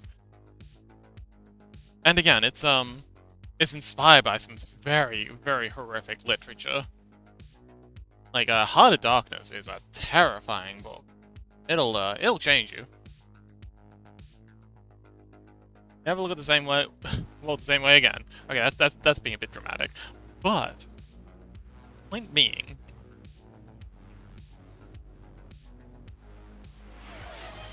Lily, hello, hello. Point being, this I can't be shit scared of being spooky. And if I have to lose a bit of detail and hide some stuff, oh, welcome back, Lily. What do you mean you're awake? Were you sleeping? Or it's just like a metaphorical thing, like you've gotten woke. You've awakened to the possibilities. I'll bunch from Ennio Once Upon a Time song, and the only things I know were Western. Oh, okay. Have you seen any of those Quentin Tarantino? Oh man, I should really watch, what is it, The Crazy Eight? Quentin Tarantino did a Western. Actually, have you seen, Django Unchained?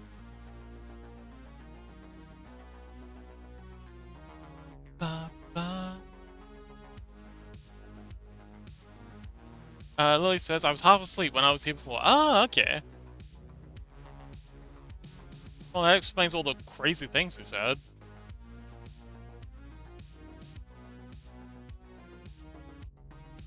I did see Django Unchained, but not The Hateful Eight. Ah, well, yeah, Django Unchained is definitely a Western. What did you think of Django?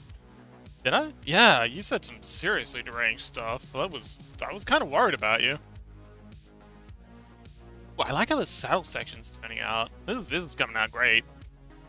Glad we had this little tangent from the cowboy.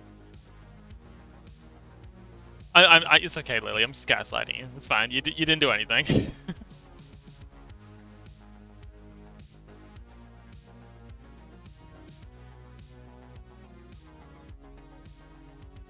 Also, worried that you defaulted to.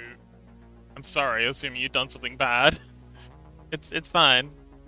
I was kind of trying to be ambiguous, just like trying to put some get you to fill in the blanks. But I'm a little worried that that's where you went. Boomer says was a great movie, but it doesn't feel like a classic western. It kind of does to me though. Like it's got gunslingers, it's got like the whole good guy, bad guy arc. It's got a whole call to action thing. Like it's very Joseph Campbell's The Hero's Journey. No thanks. Okay.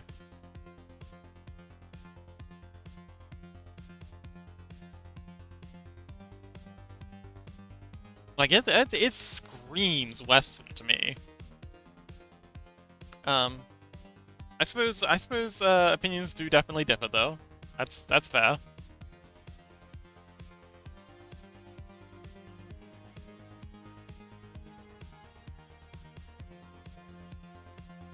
Oh yeah, Pets for Lily, of course.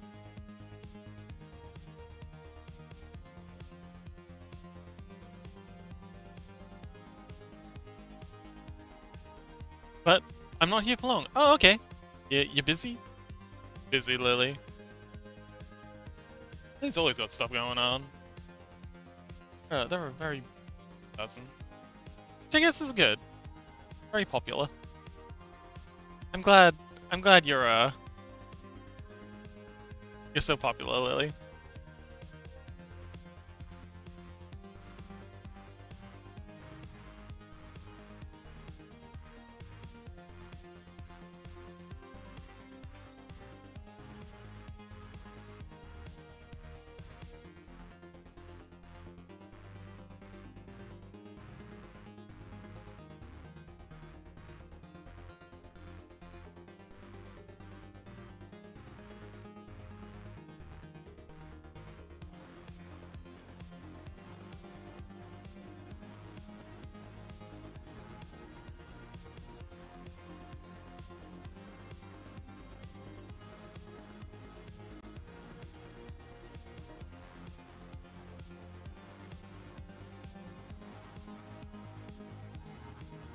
I'm gonna add some sort of like fur highlights to some sections, like around here and a bit here. Not there. Just to show that it's a bit fuzzy. Like a bit of a there's a whole lot of wild in this thing. Which is something oh, Lily says, need to go back to Germany in 1 hour. I need to get out. Oh, okay, good luck. Need to make the cats ready too. Oof, okay. Won't notice. Things okay. And safe travels. You can join us from the airport though, right?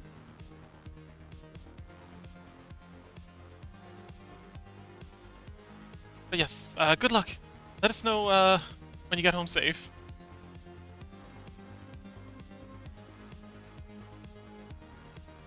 I love airports. A lot of people just see them as like a kind of stopover, like to wherever they're trying to go, but I think they're awesome. They're kind of like, in a lot of places, they're kind of like a microcosm. Wish you a good stress-free travel in advance, indeed. They're kind of like a microcosm of wherever you're trying to visit. Like, landing in, Tokyo? Tokyo Airport is fantastic. It's got so many awesome places to eat. Just cool, lots of cool things to do, and it's nice just wandering around airports, I find. It says, already stressed because of my cats. Oh no. Good luck. I mean, I don't... You know what? I'll ask what the cats have been up to when you get back. Sounds like you've got enough to deal with. Good luck, Lily. Safe travels. We'll miss you. Did that sound like a villain? I never did ask why I sounded like a villain before. Apparently me saying good luck earlier sounded very, intimidating. Don't know what I did to be so intimidating. I mean, I'll take it. That makes sense. Yeah.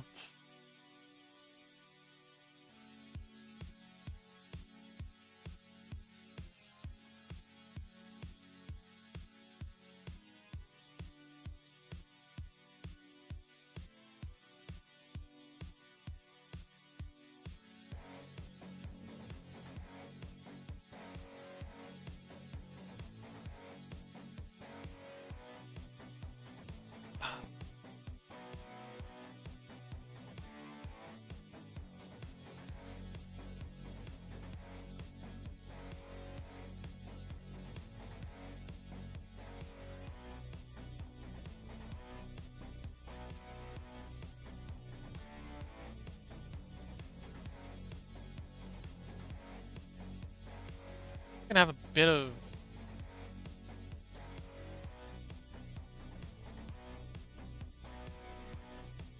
shine on the saddle here.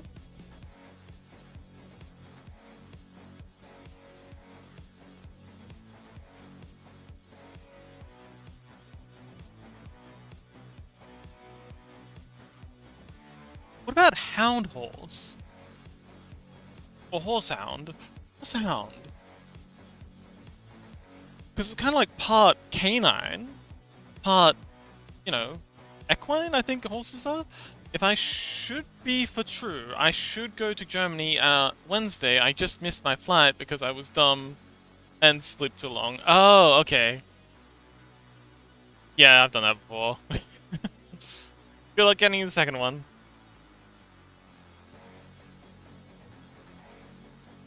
But yeah. Horse. Hound. Um, Horse son?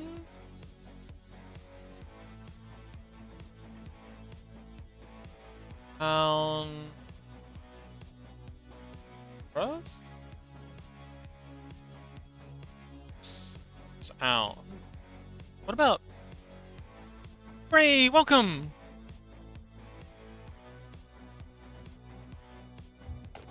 What about... Horse... Sound. Horse sound. Horse sound. That sounds pretty good. Sound, right? Anyway, yes, Gray, welcome! We're working on a, So, I've been cooking on this idea for a,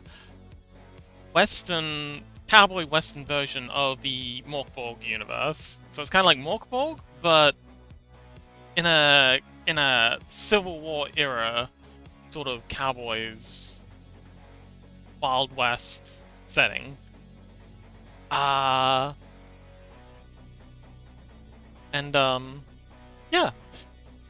Fox screams. Fox always screams. Wait, you didn't know that was a thing? My Little Pony Dark Timeline? Oh yes, yes, yes. We have carnivorous horses. Because horses aren't terrifying enough. We may need to make them carnivorous. And the ecological niche they fill is one of sort of a carrion feeder. They travel long distances. Like horses will travel very, very long distances to graze. That's why they're excellent mounts, because they've evolved for that purpose. The mounts that people use in this universe occupy a ecological niche that's very similar, but instead of like traveling long distances to graze, they travel long distances to find carrion, like vultures do. The vultures will airborne, and they'll fly long distance. They're basically designed explicitly to be as efficient to flyers as possible. It's to find, dead animals that have either died of their own volition or have been killed by other predators who've had their fill and then moved on. You have a present for him? What? Oh, Lily says, yeah, never mind. I need to go out, buy something for the cat. I forgot something. I'm already gone. Bye-bye. Bye, Lily. Thanks for visiting.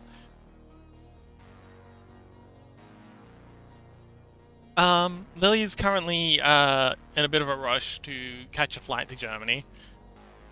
And they're trying to get everything ready with their cats and stuff. They're a bit distracted, I think.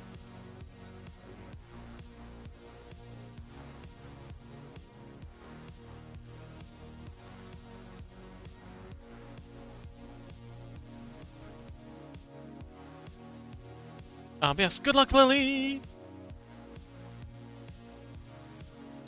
But yeah, the story is kind of like a Heart of Darkness, Death Stranding sort of thing. The players are on a train going west, as opposed to in Heart of Darkness, which is... Ah! Thanks, Lily. Good luck with the flight. Oh, good luck with getting stuff with the cat. Or whatever you're up to. Indeed. I won't. Thank you.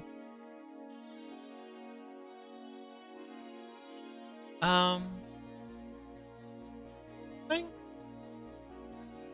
Oh yeah, so, where Heart of Darkness has some folks on a boat going upriver, and Apocalypse Now has some... Wait, no. Yeah, Apocalypse Now has some folks also on a boat going upriver.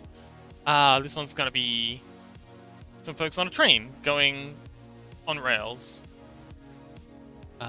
west, reuniting a America that's been torn apart by a civil war. So, like, a historical analog to the civil war that occurred in our world.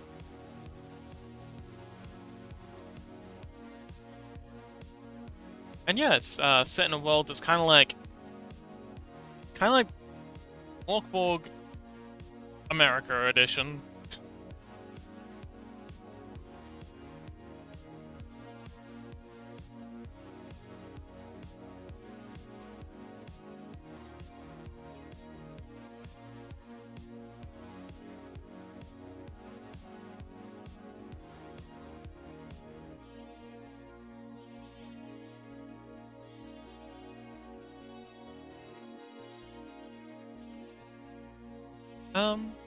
He needs one of those, like, bedroll things, I think. I feel like it just makes sense for him to have some kind of, like, blanket or bedroll. Some kind of saddlebag? Maybe? This is like a cowboy thing. Very often cowboys will have, like, big old saddlebag. Ooh, let's actually find a picture of a saddlebag. Horse. Saddlebag. Ah, interesting. Okay, so the saddlebags kind of like hang behind the saddle. Okay, cool. So we can have a saddlebag, and then have a bedroll on top of that. Okay, so let's erase this big spot here.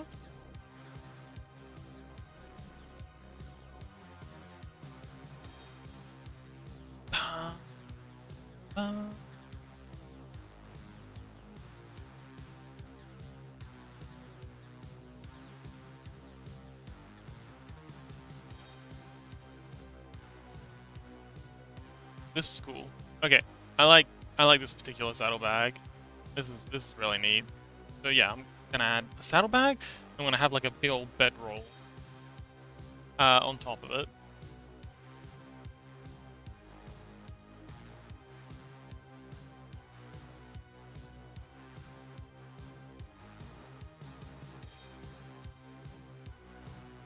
So I go something like this.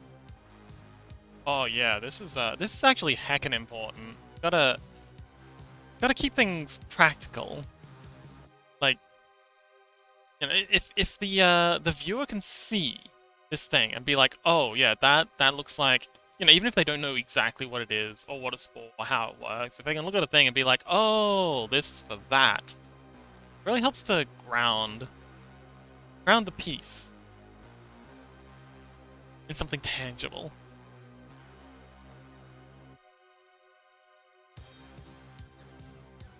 Makes it real.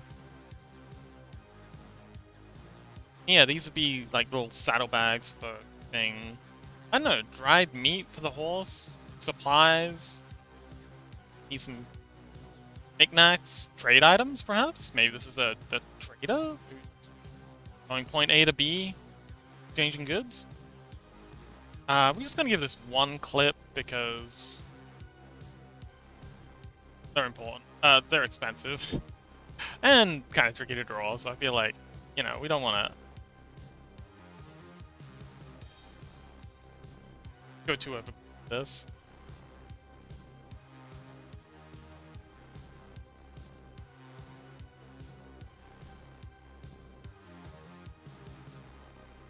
Let's just draw in a buckle here.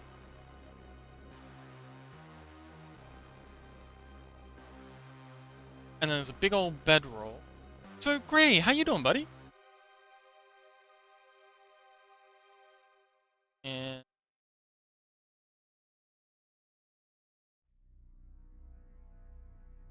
it kind of comes. Oh, they can also definitely be used to carry water. Water's heckin' important in exploring the desert. I fortunately never had any problems with that because I know I was hyper paranoid about carrying too much water, which always turned out to be just enough when I was adventuring in the deserts in America, which I'm very glad I did. Like that was an awesome adventure. I would like to see more of Australia's wilderness. Like we got a lot here that I've just kind of been sleeping on.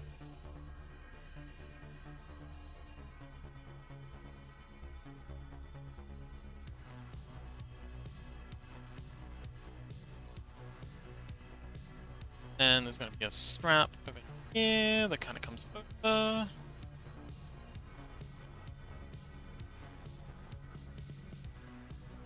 This big old blanket in place. That's actually a blanket. But yeah, this can be a blanket either for the horse at night to throw over the little guy. Not a little guy. He's very not a little guy. He's a big big guy. I'm gonna compress this down, make it a bit more like a burrito. Feel like it's been squished by the strap that's holding it down.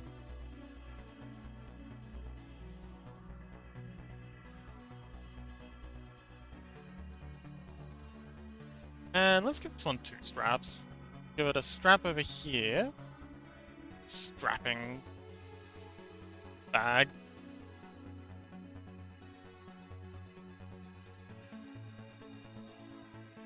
And a strap there. Nice.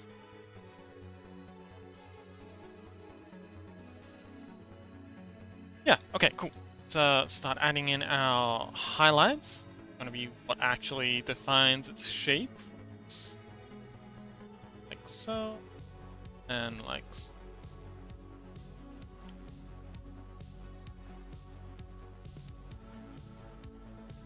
See. This.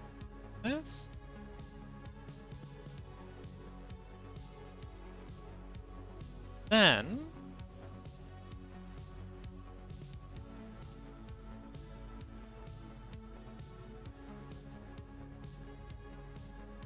okay, definitely have a highlight here and a highlight here. So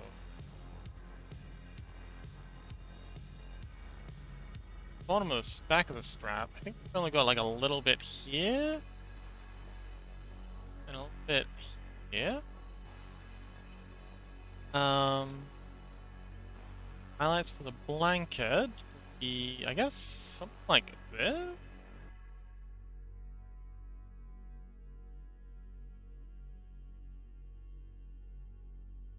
Yummy! Haunts!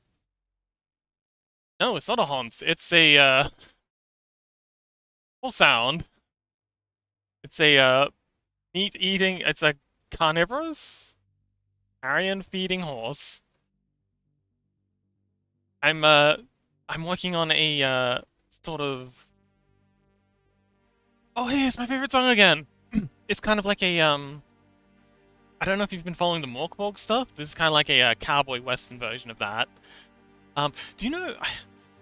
Had anyone here read Heart of Darkness? Or even seen Apocalypse Now? Yemi, please, you're my only hope. Are you much of a reader? I don't know if I've ever asked you if you're much of a reader. Oh yeah, whatever, I'd still brush his hair and pet his forehead. Yeah, well, they're friendly fellas. They're not bad. They just, you know, eat meat. Not lately? Ah, okay. That's okay.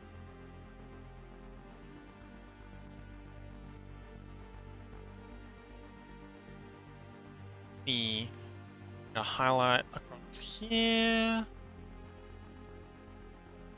And I think we'll kind of have a... Oh, I need a red. That's a good spot of red. But yeah, so Heart of Darkness is about someone going upriver to meet a guy, see a guy about a horse.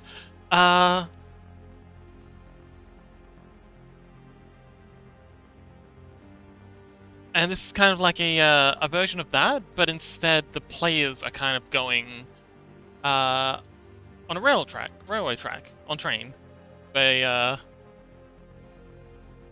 sort of reunite a shattered America after a calamitous civil war sort of thing that kind of mirrors the historic civil war in America.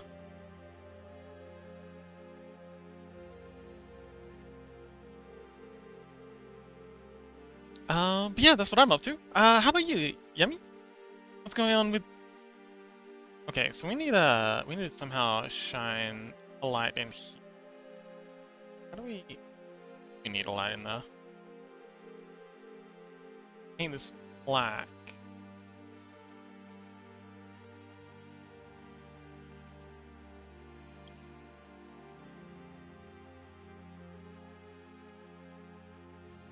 You know what, this whole saddlebag thing needs to be bigger.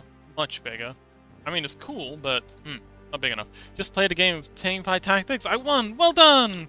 You can probably guess, lol, I'm hyperfixated. Okay, good luck! You got this, Yemi.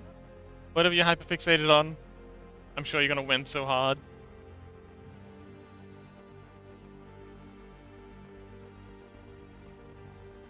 And grab that. Way up here. There, haha.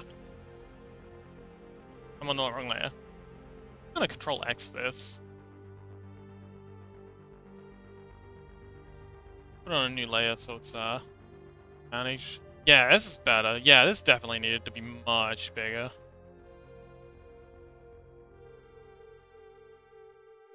Now it actually looks like a cowboy's mount. Figura modeling is my current hyperfixation, lol. Awesome. Well, I was just talking about that earlier today. I've been looking through how to get armor working.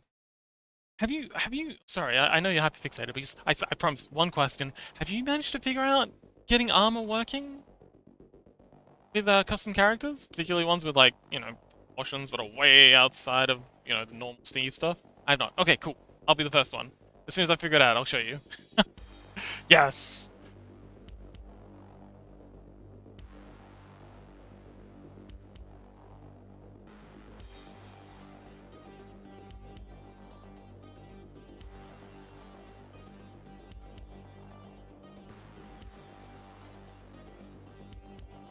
How do I think I'm just gonna sneak a bit of red in here.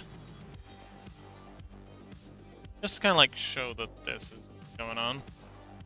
Yeah, we said hyperfixation is not equivalent to hyperfocus in my vocabulary. Maybe I'm using the wrong word. Oh!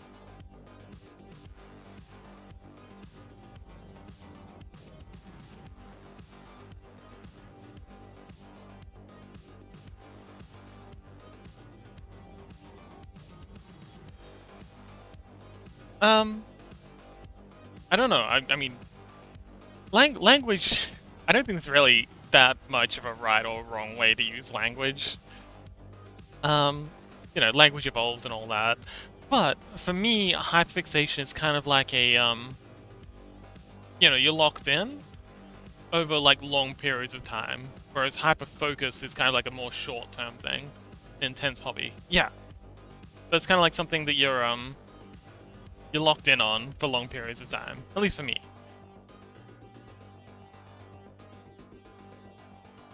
But I don't think just being an intense hobby quite covers it. Back to like the dictionary definition not necessarily being everything.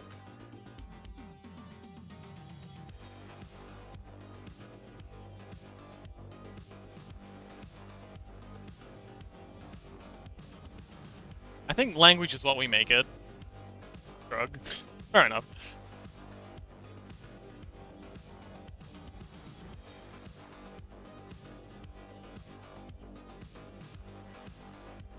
Okay, paint some black up here. Back here. There we go, that's our saddlebag. Oh yeah, that looks much better. Could probably bring the whole thing forward, but it's good enough. Oh man, this guy looks badass as fuck. I would actually quite like to bring a thing around the front here. Make it more like a combat sort of mount. But oh man, actually thinking about that, these mounts would be incredibly handy as a war mount because, you know, I mean, I'm sure there'd be some conniptions about doing this, but you can always feed your dead enemies to your mounts and extend your range quite a bit. I love the high contrast backlit comic style so much. Yes, me too. I'm very, very hyped for this. I've done a bit of this, but never like this hard, I guess.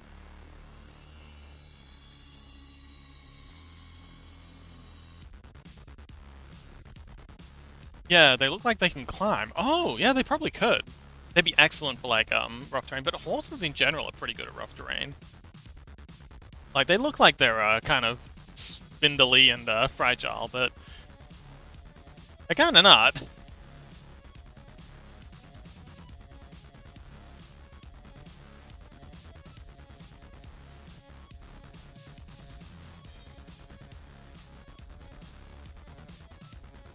Anyway, let's get that tail in.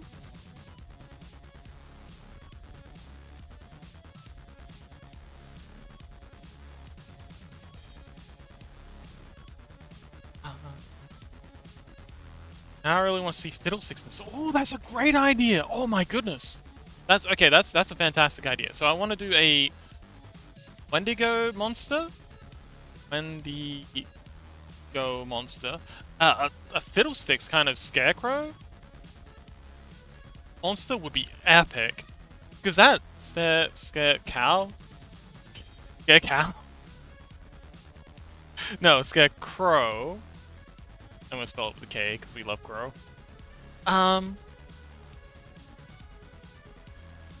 Would be awesome because it really fits the American aesthetic. You know, like a cornfield, haunted scarecrow out in the cornfields. It's just peak American sort of, yeah, vibe.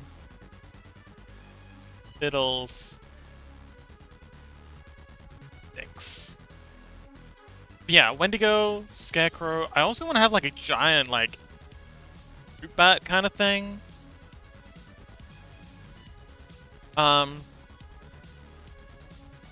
Which I'm gonna call a Sky Horror.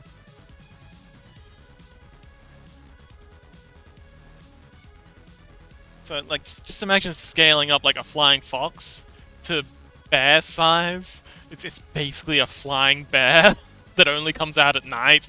It's just horrifying. Especially with Fiddlesticks Ultimate being Crowstorm. Yes, that would be awesome. But yeah, like a... Yeah. I imagine ravens being very, very popular. I also want to have like a, like in Game of Thrones, they got their communication system being a sort of, carrier pigeons, but they use ravens instead? Yeah, I want to use that. So there'll be like a telegraph system that's kind of like being implemented, which I think, yeah, is historically accurate to our world. Again, this is not our world per se, but there's a lot of parallels.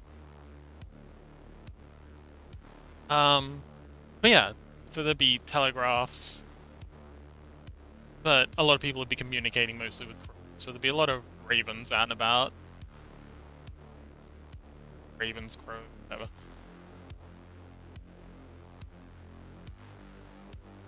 I miss crow.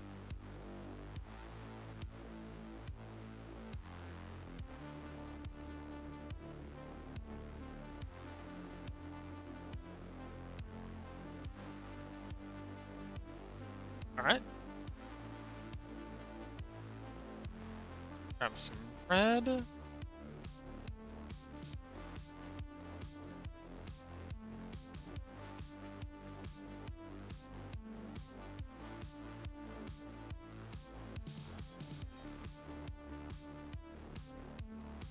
I also want to make it so that... Early shout out! So one thing I want to do in this world is, like, as a consequence of the weapons these people are using, the Hellfire weapons, anyone killed with a Hellfire weapon becomes a Ember, which is kind of like a Dark Souls-y style zombie. They just, or Dark Souls 3 style zombie. There's kind of like fiery, burnt creatures that just don't die. Like after a set period of time, they'll rise from the dead and need to be a nuisance.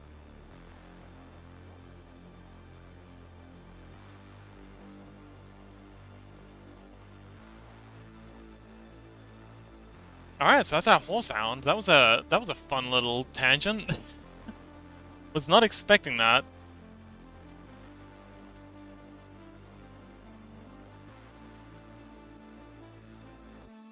A little Enderman over here. And I'll watch. What layer are you on? Not delete.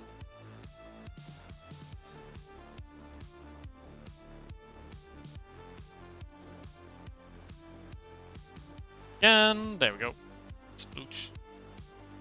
House says there could be a scarecrow effigies around the map. They look like original Fiddlesticks, but when you approach them, they just disappear, giving hints.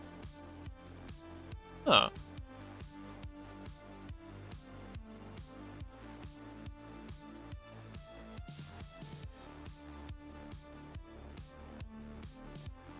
I mean, okay, so what I want to do is, I want to have sort of like a, so there'll be the first map. That'll be on the, East Coast. So, coast, and we've got, you know, waves here. Little boat. Ow. Sailboat, because, so it's still mostly using sail. Actually, sailboat with, like, so in this period they had kind of like a, there was kind of like a, what should you call it? A transitional period where they had sailboats, but they also had steam engines on them. That was pretty cool. Yeah, I want to play starting here, and then there'll be a bunch of, like, sort of towns along the way. There'll be the, train tracks going along, and the players will have kind of like a quest thing here, and then they'll take their train across America, and they'll get to a town, and that town will have a problem that they'll need to solve for whatever reason before they can continue on.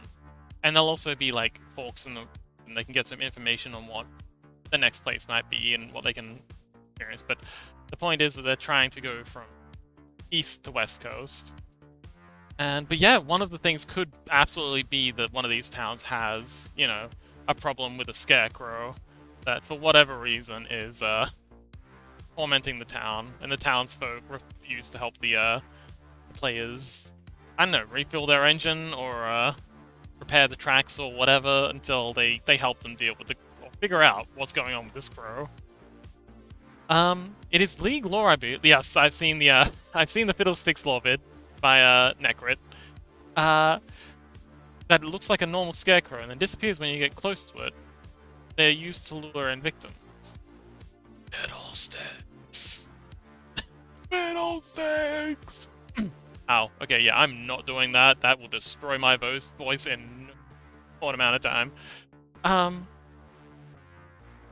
Actually, I remember hearing about an interview from the voice actor of Fiddlesticks, who said that he had to take a lot of breaks while doing those recordings because it destroyed his voice. Apparently, they treated their voice actors pretty well. The League of Legends, I don't know what you call them, the folks who are in charge of what the heck's going on? Why are you not letting me? There we go. In charge of the game development stuff. Where my English just went. Back now.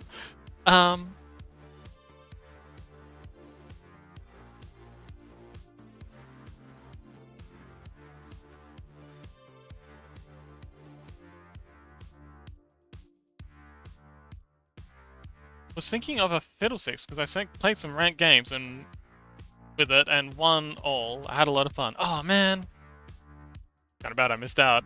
I love Fiddlesticks.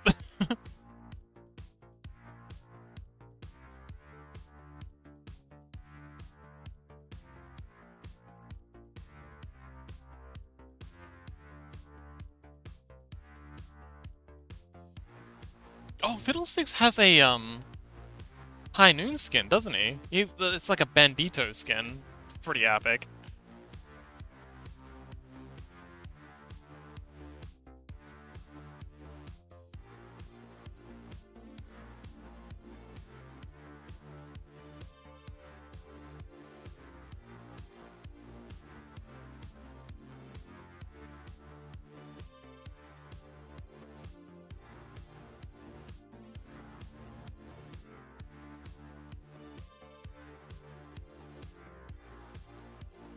No matter how bad our game looks, 1 to 7 kills as a team, I just got the whole team back into it. Wow, you are carrying quite a bit. Surprised they haven't pushed you up a ranking.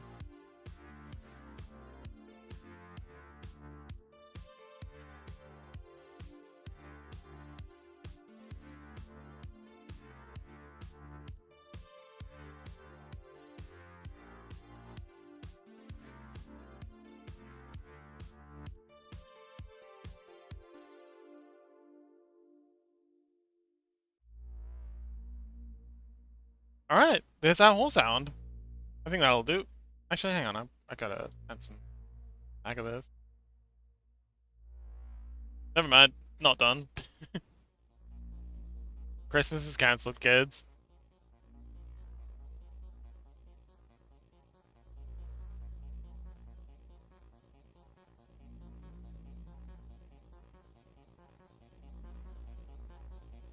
Okay, actually done this time.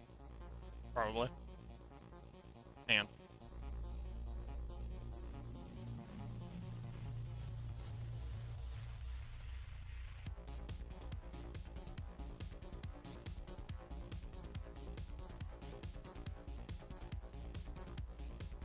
I imagine this being a fairly shaggy creature. I don't know. It just feels like shaggy makes sense. It's like a barely domesticated. It's mostly a wild animal that people convince themselves is domesticated. Hey, maybe it's the one that's actually domesticating humans. Maybe the humans just have it ass backwards, and it's actually the animals that are in charge. Huh, never knew about that skin. I got to gold. I'm really good in jungle. It uses up too much of my energy. Have you seen the Flora Vitalis skin? No, I haven't. Let me Google that. You can all see.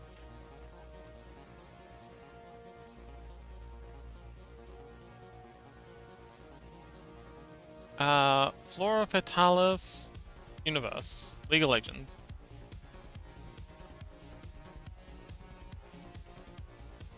Get a gallery? Oh, here we go, gallery. Ooh. Whoa! That's wild. Is this Fiddlesticks?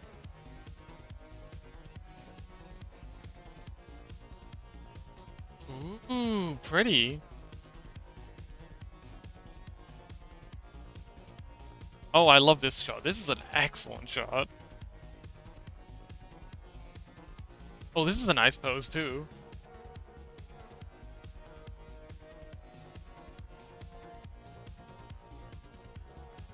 Ah, it is Fiddlesticks.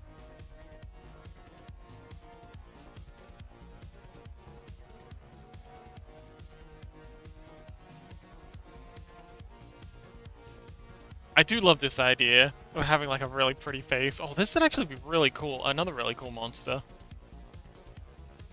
Let's add this to the list.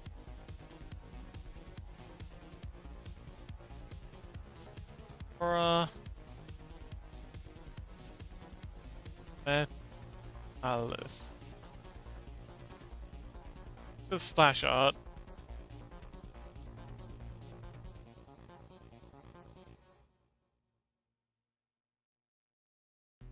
Final result image?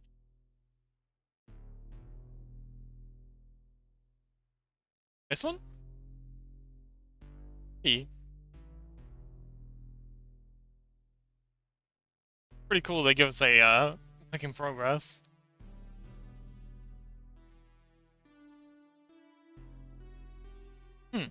Anyway, back to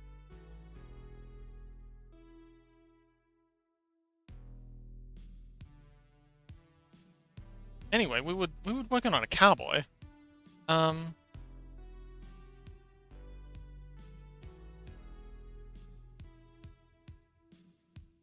was trying to figure out how this cloak thing should work.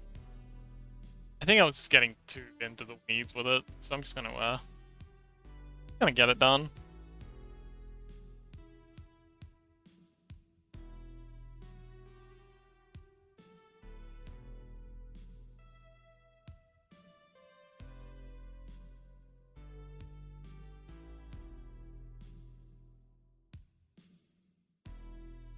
I think it will help if we get rid of these tassels. Then I won't have to worry so much about how it's supposed to work. So he's gonna have a holster. I feel like it's just a world full of demons. Well, yeah, kinda. So that there is herbivores, but Yeah, everything has like again, this is very inspired by Mork Borg. So everything has demonic edge to it. The cattle that, you know, people are rustling have like skull heads, like they have armored bone plate heads and like bony ridges down their backs, kind of like the bulls from Kenshi. Hang on, Kenshi bull. What's up?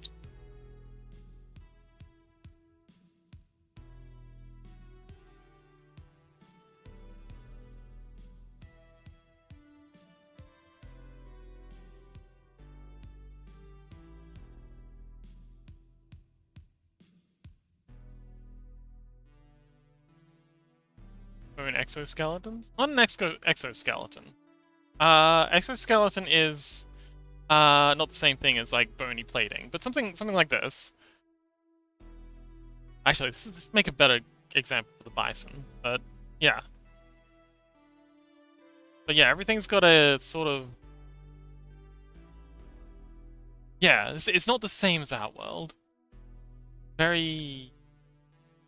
It's a much more hostile planet that these people are operating on, or a lot more hostile environment. I think these feet are too big.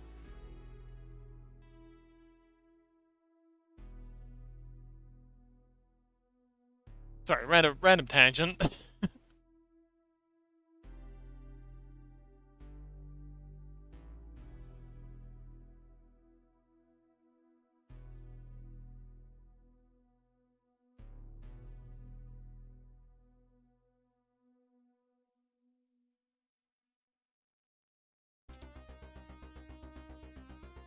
Yeah, I know the one you're thinking of.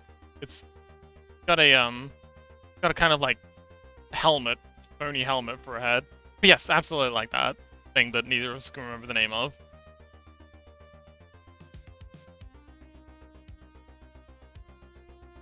It is a Yemi. Well spotted.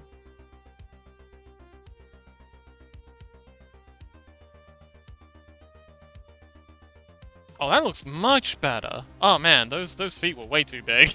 Can't believe I only just noticed that.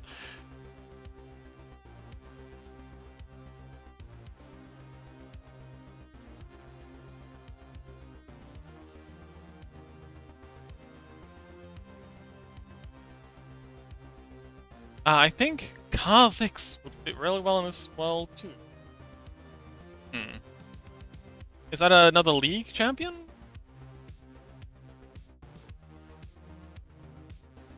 I think everyone who has a high noon skin fit in. Kha'Zix. Oh, like a bug fellow? Oh wow.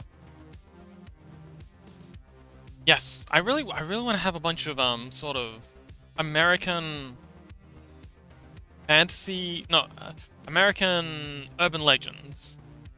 Call them?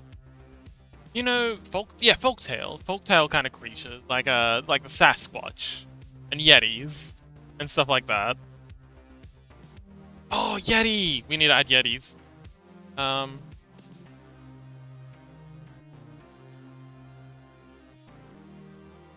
uh, Yeti. That it? That's not how you spell Yeti. Yeti? Anyway, and Sas. What? Demonic Yeti, yes. So yeah, if you decide to take a more northern route, maybe, yeah, and especially when you get to like the Rockies on the west coast, you could definitely have like a Yeti creature encounter.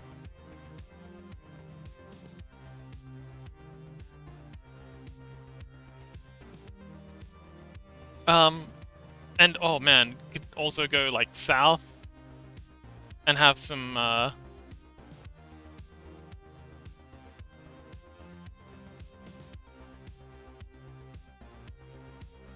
what's a knot deer? I know all about Wendigos, but I know nothing about knot deers. Let me Google that. Knot deer. Ooh, not deer, cryptid. Oops. Oh, ew, this is random.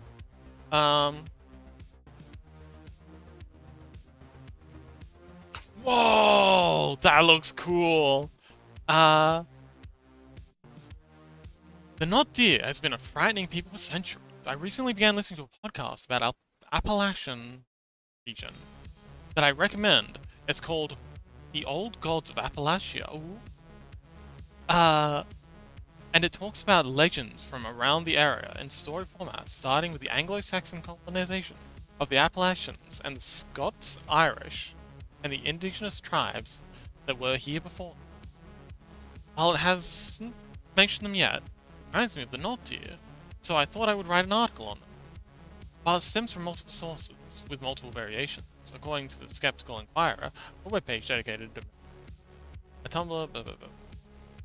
Blah blah blah. The Nod deer have been sighted throughout the centuries all over the world, but with seeming focus on the Appalachian Mountain. Each sighting has a small difference. Ah, what are you doing? Back.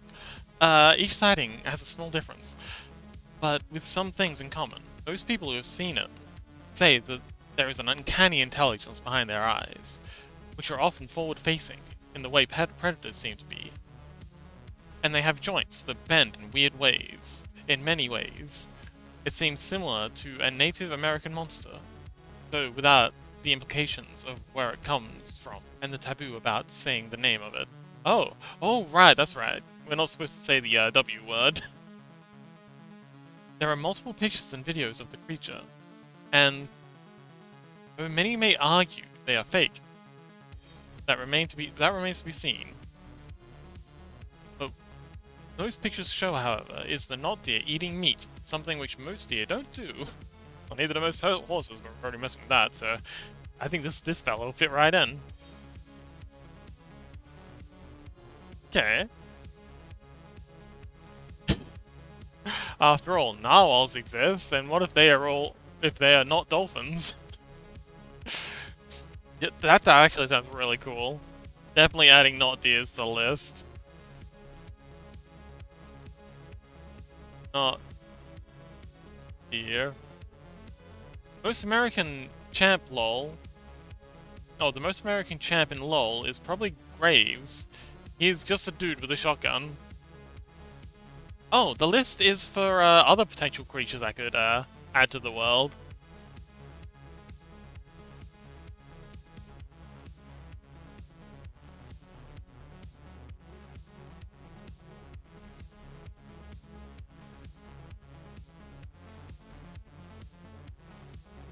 So yeah, we could have a like Wendigo. I'm not supposed to say that name. I keep forgetting. I also don't care. Like a Wendigo kind of creature, a scarecrow, like a haunted scarecrow. Flora Fatalis, which is kind of like a running, jumping Venus flytrap. Yeti, Sasquatch, and not deer. So yeah, these are all potential things that we could well, Scarecrow, yes! I think you're safe from Wendigos where you are. I wouldn't put it past. I mean, we have Bunyip. Maybe they'll just like write a letter to the local Bunyip and just stick him on me. Bunyip's kind of like our version of the, I don't know, Yeti, Bigfoot, Sasquatch kind of thing. Kind of like a dog with a, I think it's got like a prehensile tongue that drinks blood. Fun. The guy I sent you on Discord. Okay. Oh god, not the Bunyip. Yes, the Bunyip. Oh, okay, yeah, he's just the guy with a gun. Oh! Okay. This is cool. Thank you so— oh my god, Yemi, this is peak. This is incredible. Oh, shit, yeah. The Oklahoma octopus? Oh, I can do so much with this. Tiny Pogo. There's a lot of Loch Ness monsters. The Mongolian monster? Oh, the Mogolon. Skinwalker? Okay, Skinwalker, that's gonna be fun. Oblick monster. That's literally just Satan.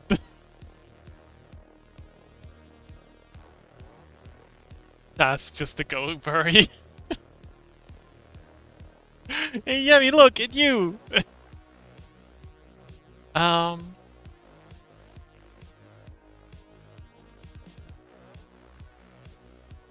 Oh, Chupacabra! I've heard of the Thunderbird. East of Bay Road. Swamp Ape? I like the sound of that. That could be fun. Frogman. He's so goofy. He's just a goofy little guy. A Bat Squatch? I like the Bat Squatch. He's very goofy. Oh yeah, this is very handy. I love this. This is a whole Derby Demon. It's just there. Yeah, he's a bit far away from Area 51. Maybe he got lost. But I like this fella. It would be cool to have like the Derby Demon fella is pretty cool. It would be awesome to have a Derby Demon style monster encounter.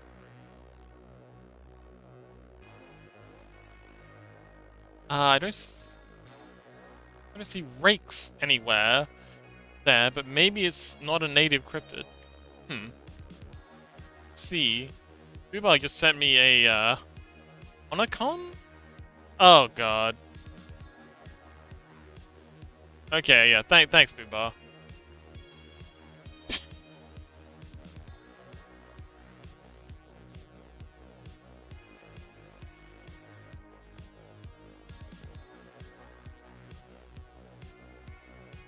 Anyway, that was a fun little tangent. Yemi says, but yeah, each of these has their own little rabbit hole. Yes, and I very much looking forward to diving down all of them. And there's no way that's all of them. Yes! There's so much cool content to draw on for this. But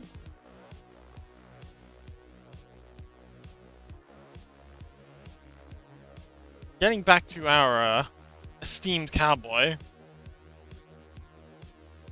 So the classes that I want to have in this are all inspired by... I'm on the wrong layer. That's the layer we want. We're all inspired by archetypes. So we've got the hero archetype, well, the explorer archetype as the cowboy. It's kind of your cliche rogue kind of thing. I feel like the cowboy would be more like a rogue. Yeah?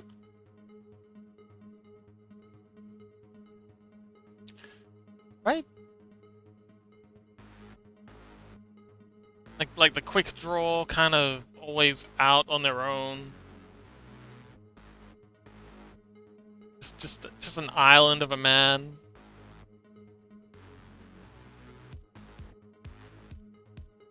Or woman, of course.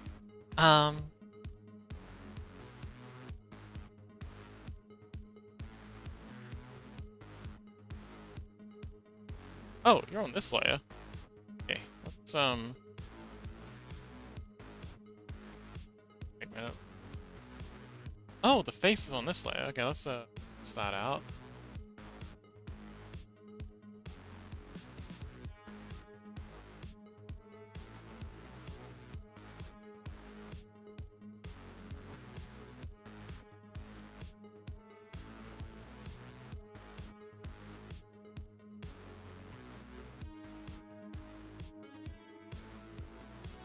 But yes, it would be cool to have like a witch doctor character.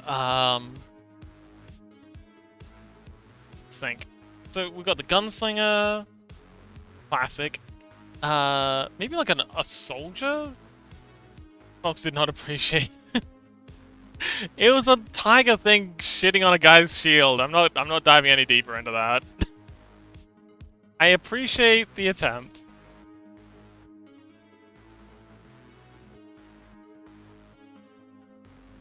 Oh, he needs a holster. So kind of like a thing like this, and then a belt that comes around to there.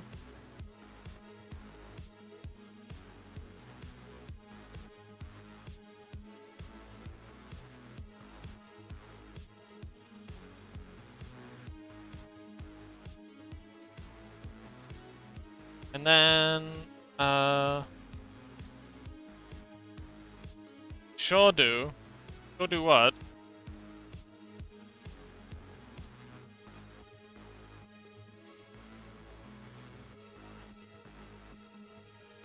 Like this. Whatever. Okay.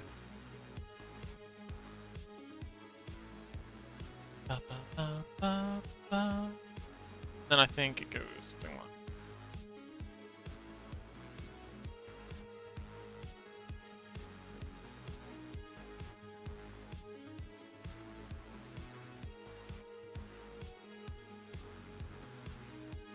Actually, no, wait. Hang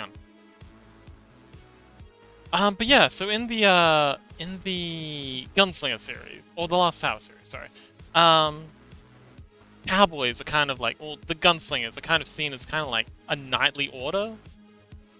They do wield sandalwood pistols. They're very weirdly fixated on the fact that they're sandalwood belts. I'm sure that has some importance later on, or some significance, but yeah, they're considered kind of like a knightly order, which I like the sound of quite a bit.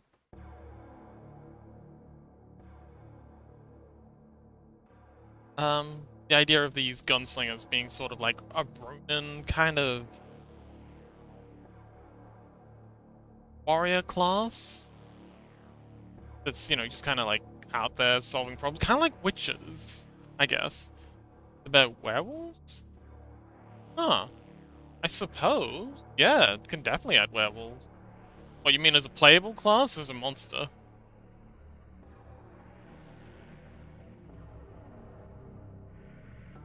Werewolves are kind of very quintessentially American. I mean, would be cool to have werewolves as a playable class though. Oh, wee-wolves. Where we need an R in there. Werewolves, not a wee-wolf.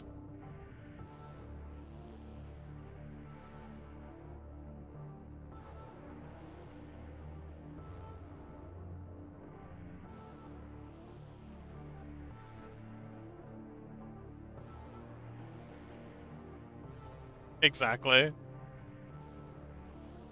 Gimme shout out! Um, would you like me to never mind. Uh,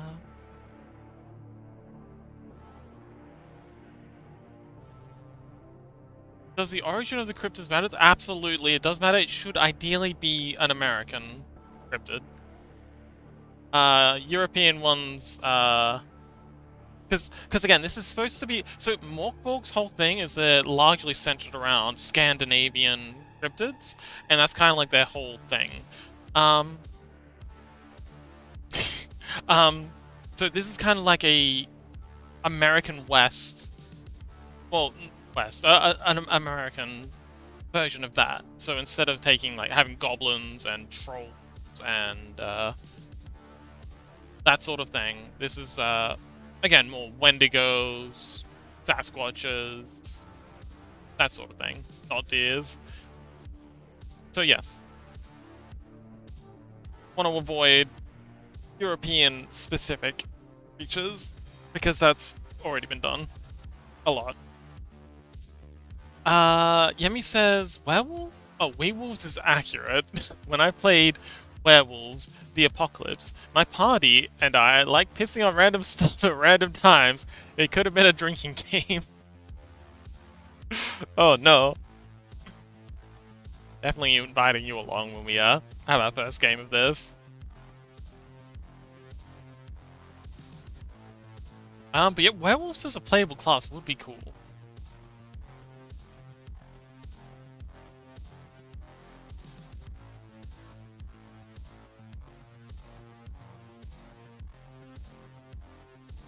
this gun needs to be bigger.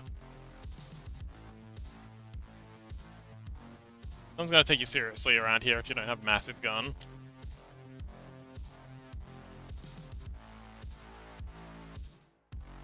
In my defense, I was a puppy. Thought it'd be an immersive way to learn the setting in character. Aw, cute.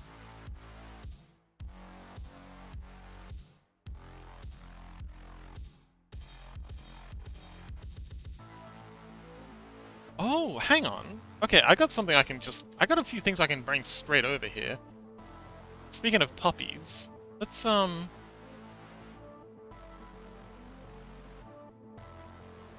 Borg.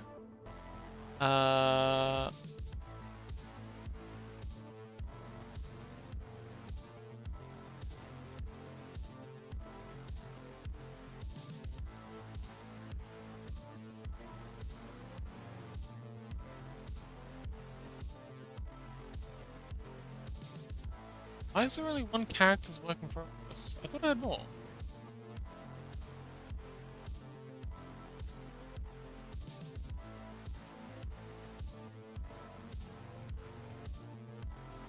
Ah, there they are.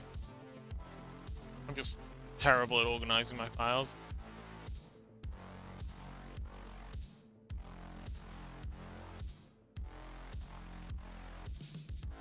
I want to bring these fellas straight over. So this is our, skinwalker, but I want to bring this doggo. He's a cool guy. I can just bring this straight over. So if I can just, hide this fella.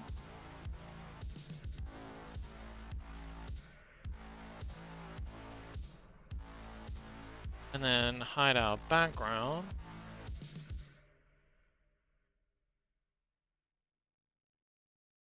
Actually, hang on. Let's just grab the full. Oh man, there's a lot of layers to this. Layer.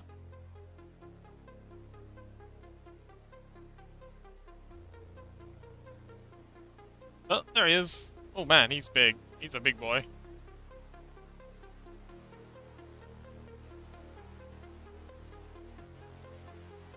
You know what? I'm just gonna merge this group. There we go.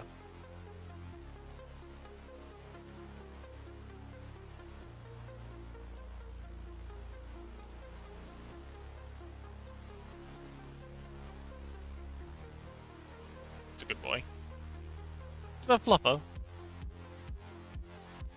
Kel says, unfortunately, I'm not well read on American folklore, so I don't really have any ideas for that. And that's kind of ideal, because I do like the idea of this being a lot of things that people aren't... Like, everyone knows what a goblin is. Everyone knows what a troll is. Everyone knows what a... I don't know, an ogre or an orc or an elf is. Not many people know what a knot deer is. Or a jackalope. Wait, a jackalope's American? Hang on. You know what a kelpie is? I do. Kelpie is a, sort of like a seaweed horse creature thing that likes to drown children. But I'm pretty sure kelpies are Irish. Or Celtic. You know, Scottish, Irish, that sort of region.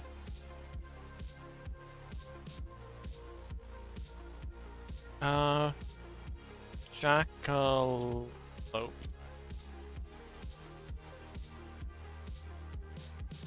Let's see. Jackalope Wikipedia. Well, they are North American. Excellent. So yeah, we can have jackalopes. Instead of just rabbits, we can have jackalopes all over the plains. I've never said I want to tell you European cryptids. Okay.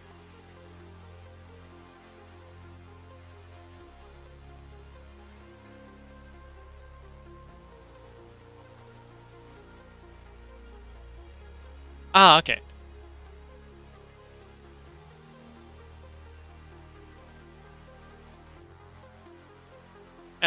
Oh, was it? I don't think I've gotten that far in the Berserk manga. But yes, jackalopes would be cool.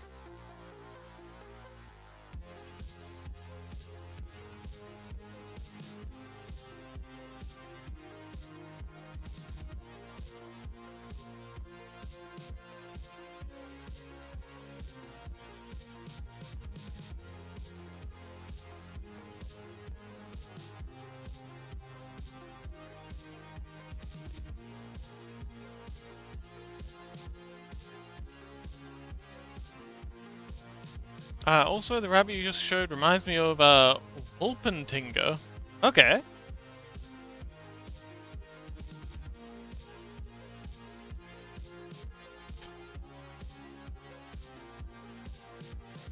Congratulations. I'm glad you have the Wolpentingas.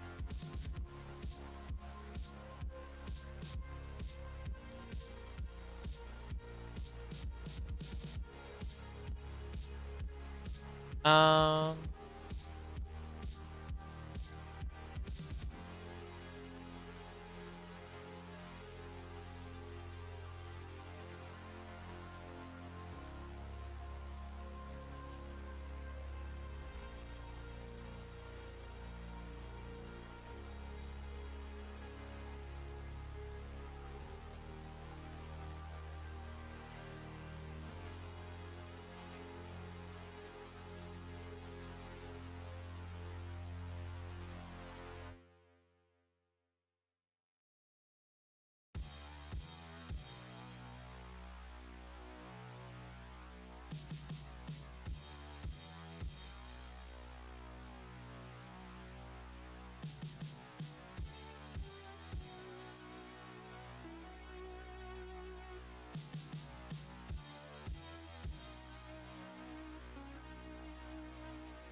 sorry. There is an old debunked legend called the Red Ghost of Arizona. Even though it was sold, the idea was still pretty cool. I like that too. Okay, yeah. Yeah, I've got the feeling the Fox doesn't really care anymore. I'm trying to focus on American myths. Like, I'm not really interested in Europe. Like, they're cool, but you know, I got my focus. I appreciate you wanting to share them with us, but you know, Red Ghost of Arizona. It's kind of about American myths. We know enough about European stuff. It's called chatting. Okay. Red Ghost is a figure alleged to have roamed the Arizona frontier in late 19th century and was said to have been a large red camel with a bleached human skeleton upon its back. Oh. Legends of it were widespread across Arizona up until its supposed death with the dawn of the 20th century. Okay. Pack animals. Camel corpse. Okay.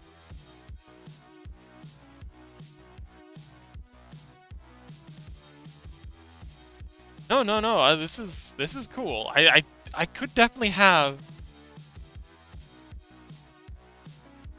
Like, it would be cool to have undead horsemen.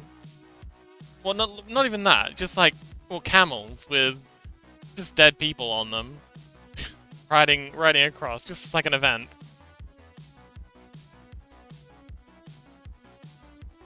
That one reminds me of the Knuckleave.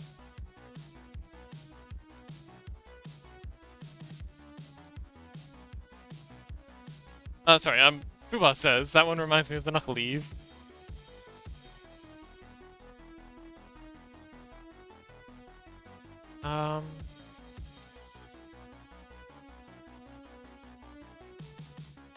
Legend who's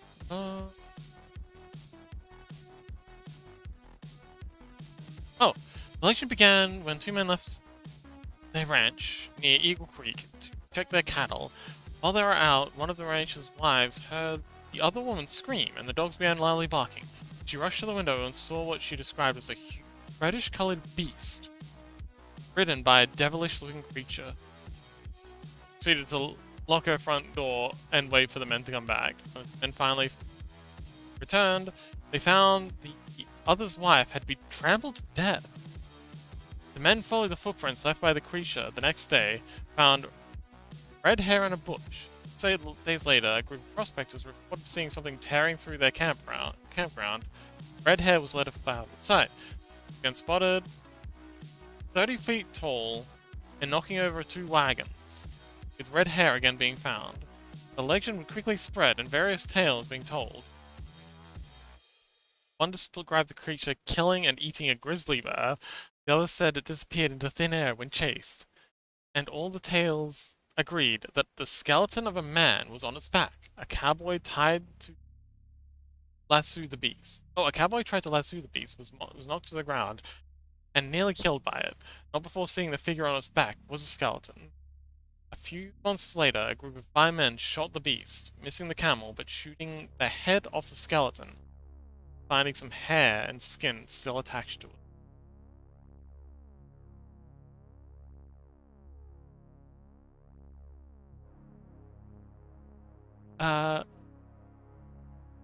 TLDR, when we brought camels to the States, we didn't know how to care for them properly, so they'd rebel against their riders and outlive them. The riders would be stuck to their backs and die of starvation/dehydration, and the corpse would just be stuck there. And people weren't used to what camels look like, so they just thought it was a monster. I do like the idea of playing with it. So a lot of the stories in of Japanese and Chinese mythological creatures, like the Kui. But yeah, they're kind of and also European creatures are kind of mistellings of various African creatures like elephants, rhinoceri, giraffes. They kind of take on a fanciful element when, you know, descriptions or even examples of which are brought either east or north.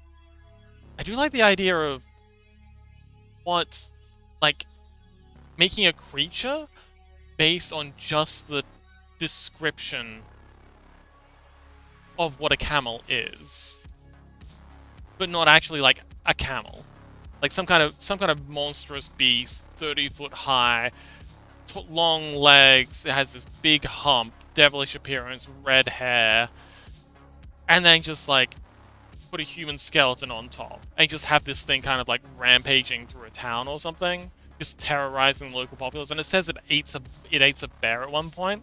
Like, make that actual fact in this world, and just have it that would make an excellent boss for the player, or an excellent monster for the players to have to deal with.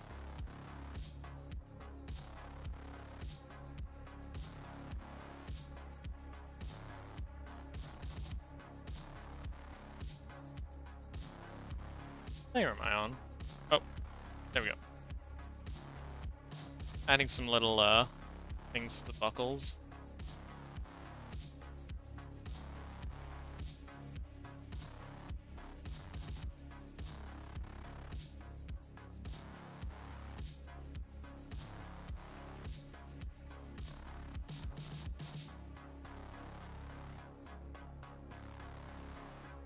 Okay, so...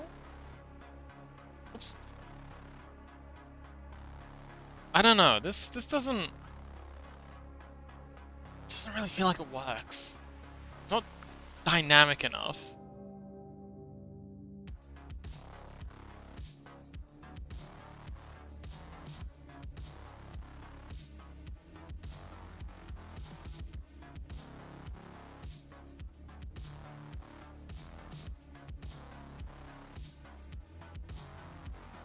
I mean, well, it's okay. Thank you. I appreciate you want to share things, but yeah, and I'm sure it's really cool.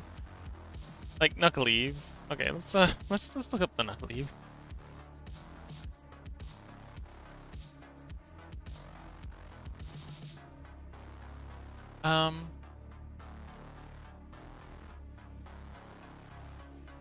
So kind of like skin wrapping, recreating an animal by the bones and accurate. Ooh, yes, yeah, kind of, but just from like descriptions of people. Yeah, kind of like that, just with the descriptions. Narcissistic demon in Scotland's Islands. The Knuckleaves. The Knuckleaves' breath was thought to wilt crops and sicken livestock, and the creature was held responsible for droughts and epidemics. the land, despite being predominantly a sea dweller. Good luck, Chaos.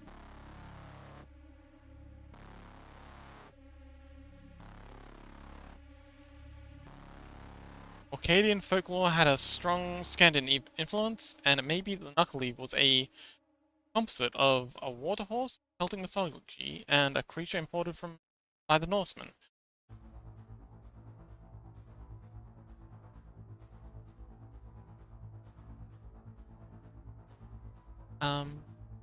Duval says, I used responding to Yemi because I know it's not originated in America, but I was wondering if Yemi didn't hear about it.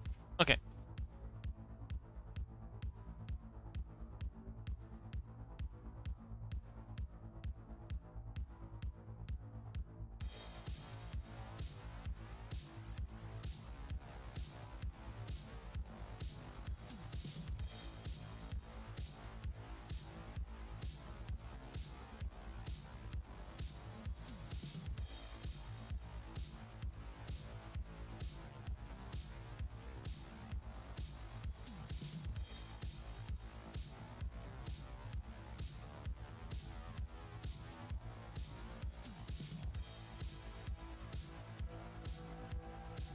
So I think maybe we just need to get rid of this poncho thing.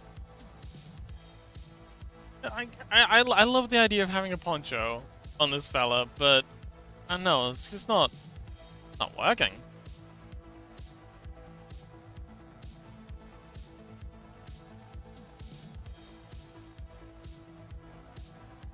Much confusion. Yeah, it happens. It's okay.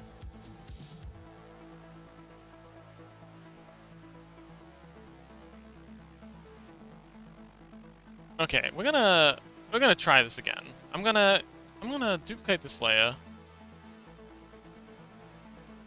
And we're gonna try this without the poncho. Because I feel like it's just not working. Oh.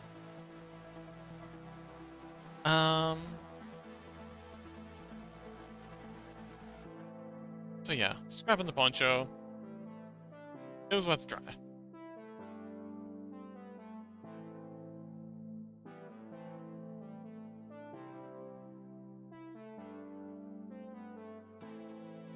So let's try it with a duster instead. Knuckleheave makes me think of the Dullahan. Dullahan, isn't that a headless creature?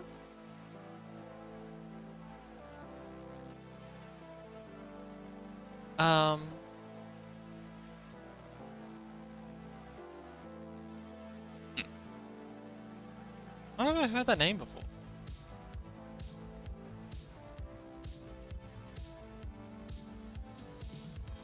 Oh, right, Monster Masume. I think it was... Wait, no, it was, it was an anime. It was a really cute anime, too. It's like,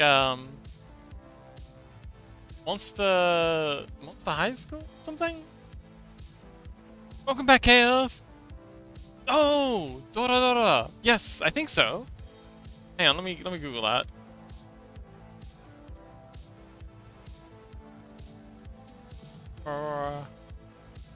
Nope, that wasn't it. Sounds familiar. But no, I haven't seen Dora Dora. Oh, Dora.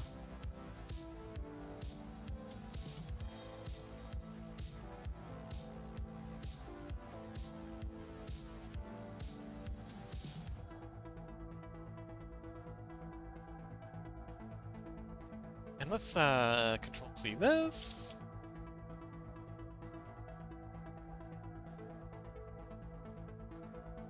Make this a dual wielder, like all good gunslingers.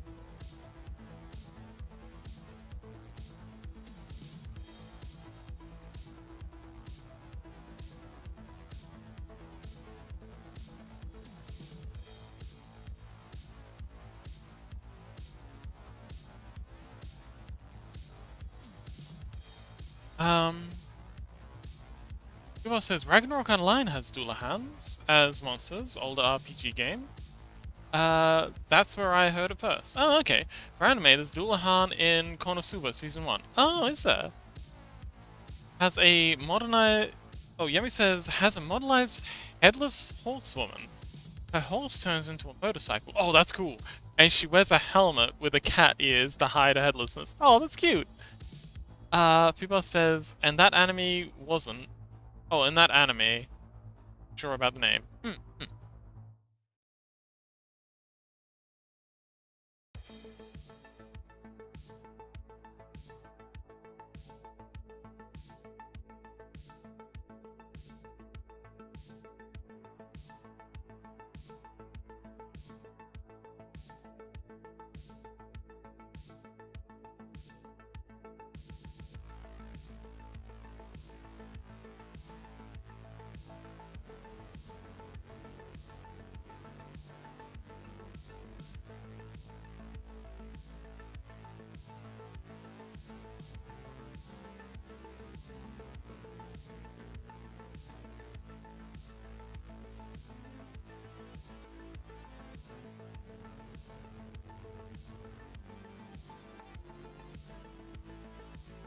I think this is all a bit too small.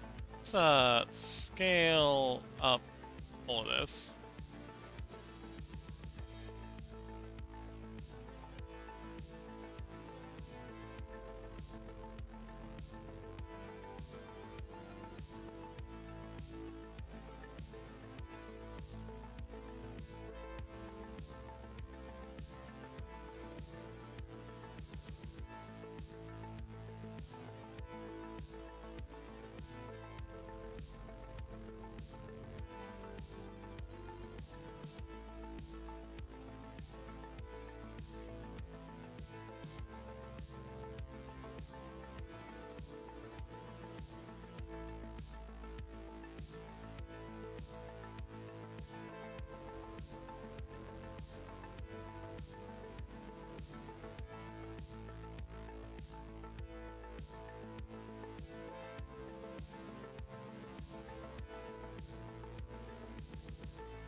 Ad break!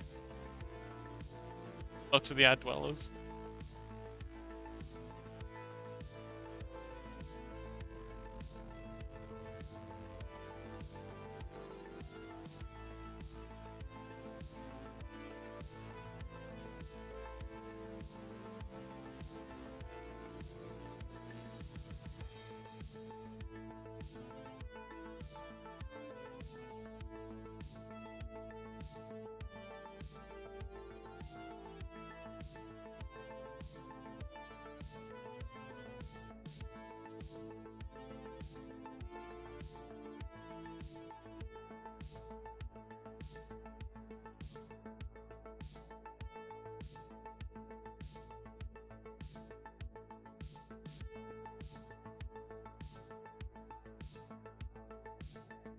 He looks like a long cat. Let's sprung tool.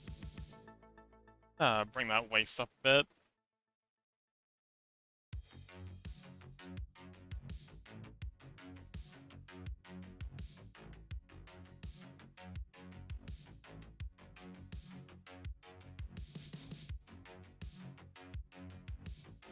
The heads too? Actually, I think the hats. We love big hats, but I might think this might be a little too big. We only have the body. Baby's up.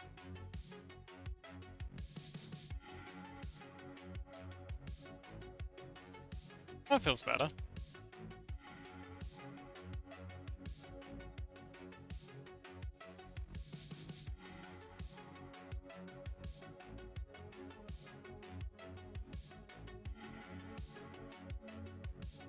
And then the classic duster flopping in the wind.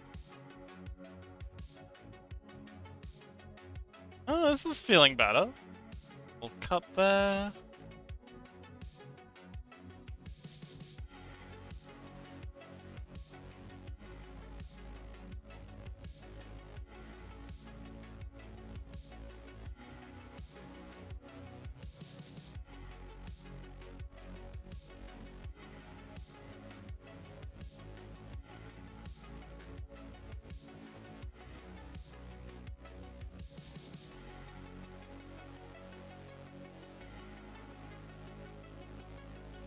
And give them sort of a, I don't know.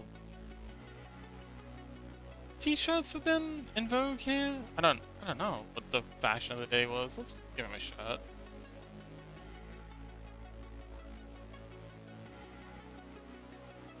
Oh, a vest. Vest is what he needs.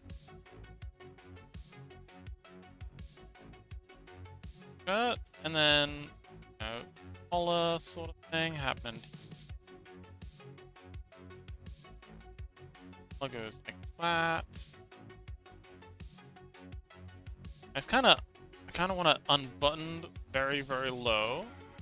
It's hot as heck out here. Got his thing unbuttoned. Let's not have a vest. Let's just have a button shirt. They're always fun. Then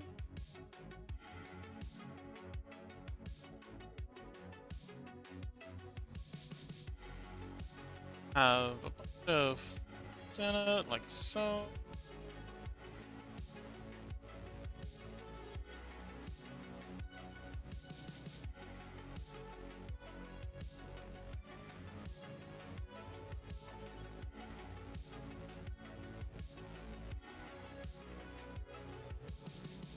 Oh, welcome! It is spooky. Welcome to Spooky Fox Sunday. What day is it? Saturday. Spooky Fox Saturday. Crow, welcome! How you doing?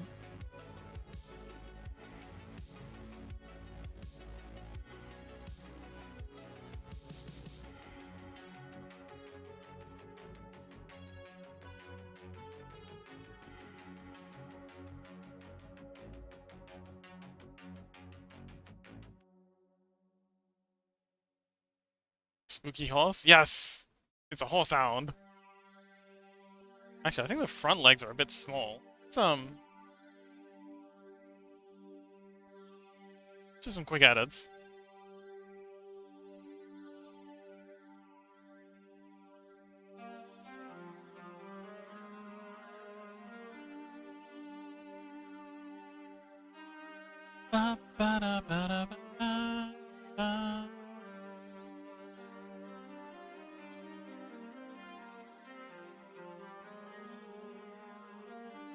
But yes, welcome, Crow. How you doing?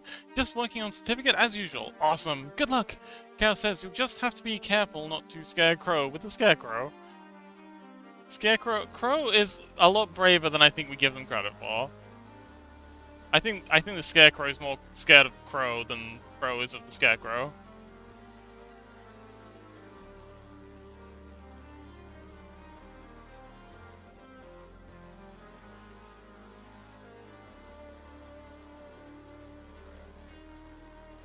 But yeah, it's a kind of like carnivorous horse. Because that's fun.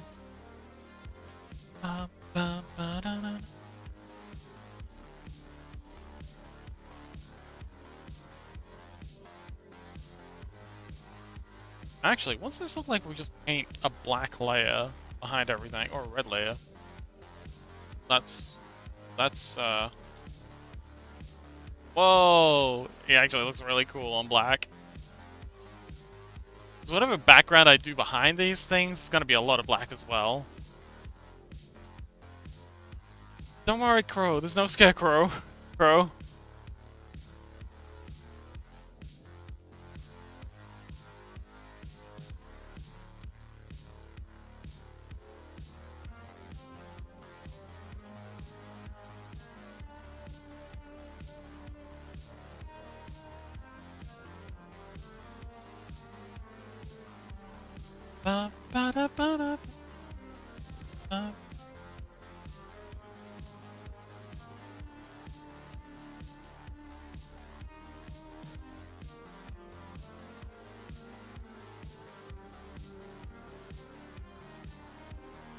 so close. Yeah, we didn't do this one today. That's from Mork Borg. I just brought him over because he fits. He's inspired by Borzoi. I think it's Borzoi, which is a absolutely majestic looking creature. They're they have these enormously they're basically giraffe dogs. Actually, let me grab a picture. Soy.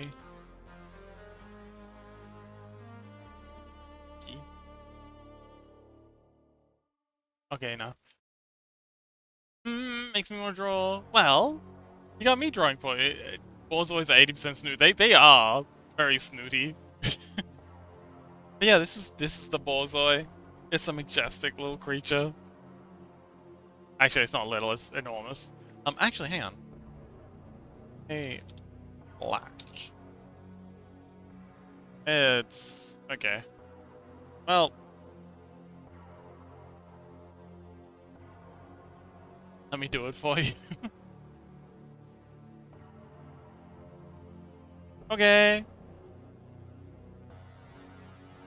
But yeah, this is the Borzoi. Let me do it for you.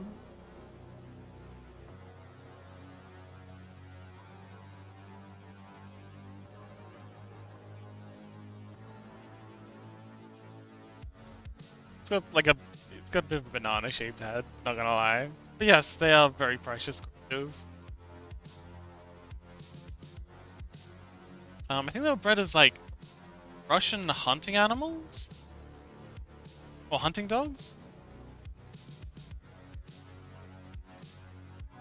But yes, delightful long necks, long snoots. Yeah, we said 80% snoot. And absolutely delightful. Anyway, long snoot. But yes, that's what this creature is kind of inspired by. And yeah, I just kind of threw him in because he kind of fits the vibe. Oh, cool, yeah. Okay.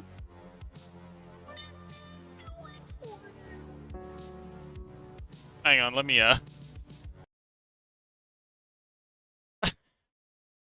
Pringles can. Let me do it for you. Kermit. Let me do it for you. Thank you.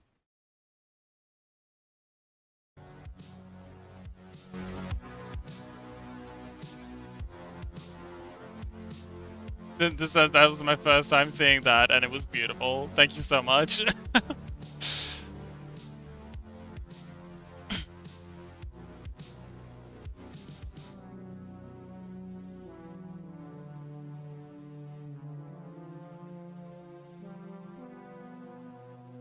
Quality, top tier content. Yeah, I had to share what I was singing. Ah! Of course.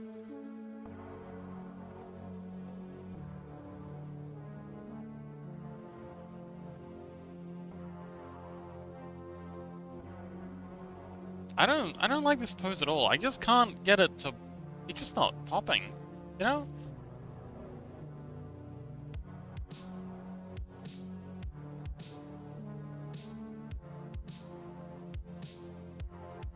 Don't worry, I'll crack it eventually.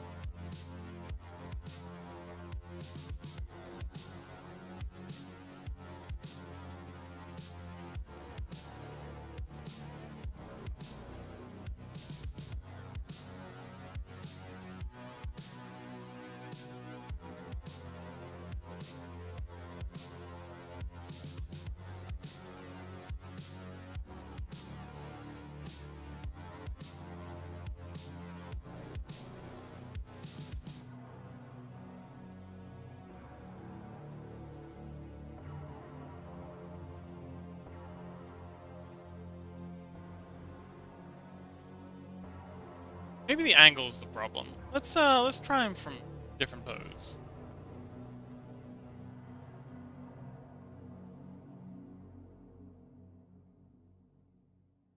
Oh, sorry, a different angle.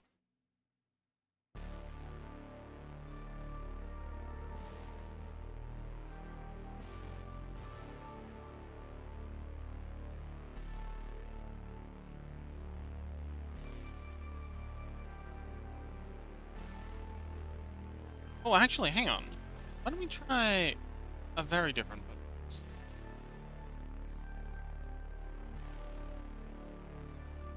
Kind of looking down a bit.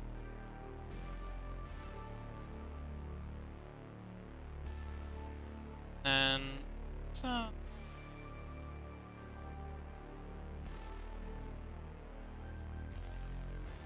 try hands up. So, what I want this to be is like a figure, be on the board, like something that can be printed out and stuck to like a piece of paper, cardboard, whatever. And then there's a little tab here, and like a small disc, and then this has the guy on it doing that thing. So it kind of needs to be dynamic and cool, but also not too out there, sort of thing. Again, what if we guns up, had them kind of this way, kind of like he's just kicked a door in, sort of thing.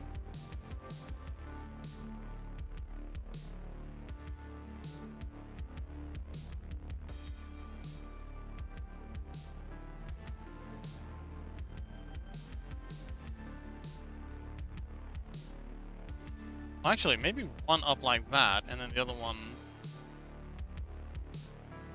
down like this? It's feeling better already.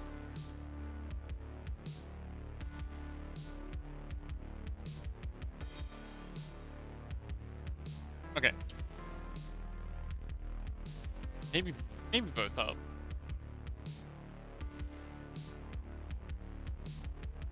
Let me.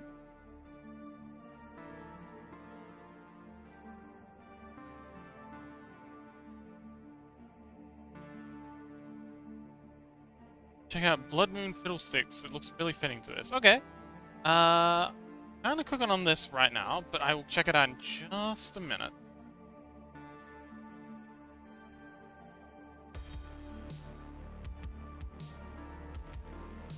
Send a link on Discord. Okay, I'll check it out in just a bit.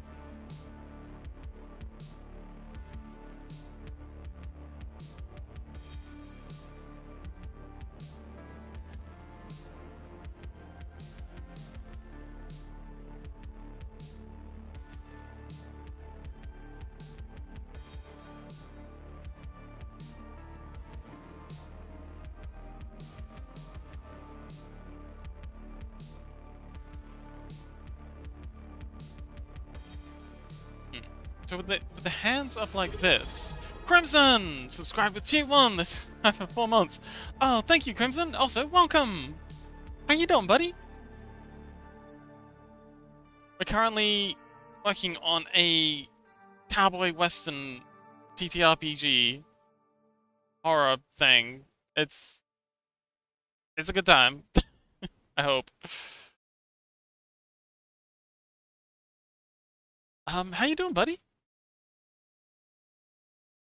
Yeah, I much prefer this pose already. This is going far better. Oh, yes. So, see, now we can have that kind of attic coat flare thing that we all love. Chilling like a villain. Looks tough. It's worth it. It's tough but fair. Oh, okay. This is working so much better already.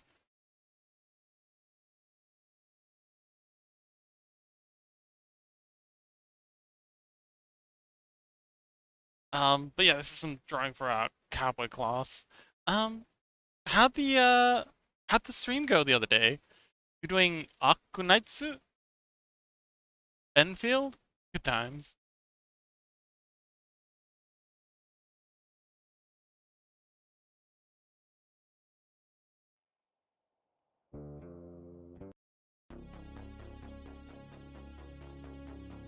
And good. Wonderful.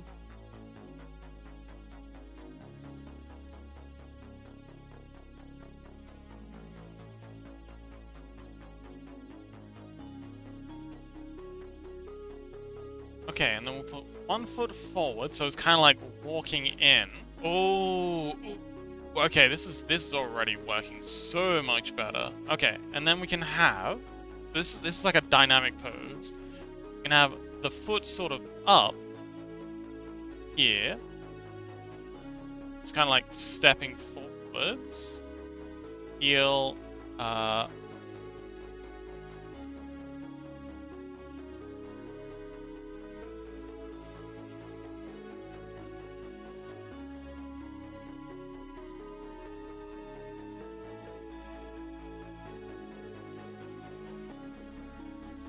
And then this one's behind, and it's kind of...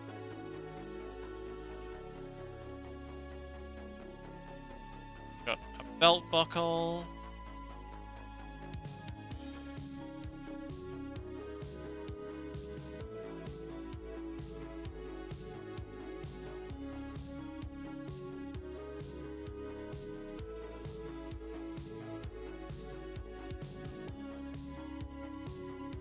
There? Maybe?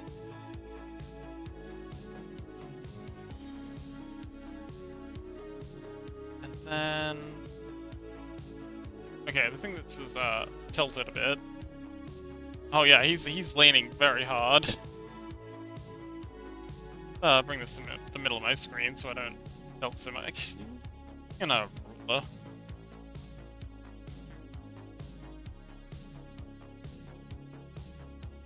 Don't know why, but I got double rated. Yeah, I saw. Very popular. Okay, yeah, he's tilting hard.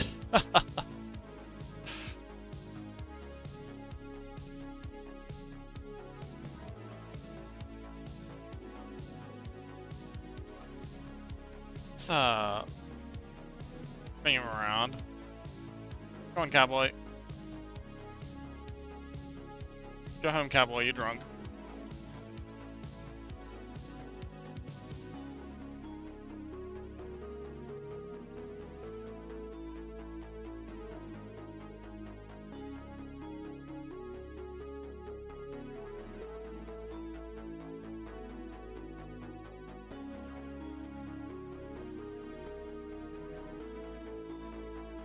Missy! Welcome, poppers! Wait, you got puppies?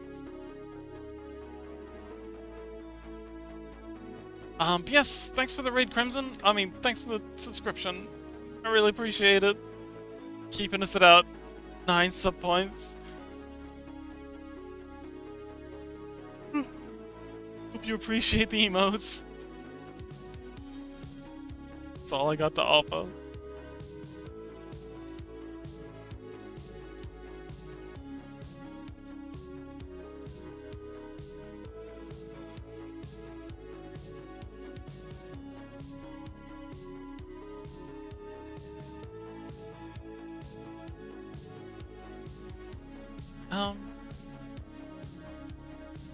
Yeah, welcome, Chaos. I'm sorry,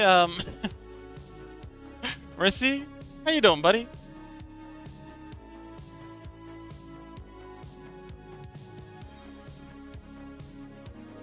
Yeah, I'm getting tired. It's time to think about food.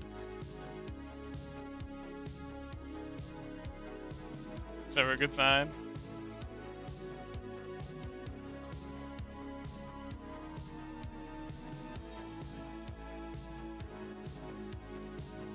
Doing Enfield. Ah, okay. Lots of people doing Enfield these days.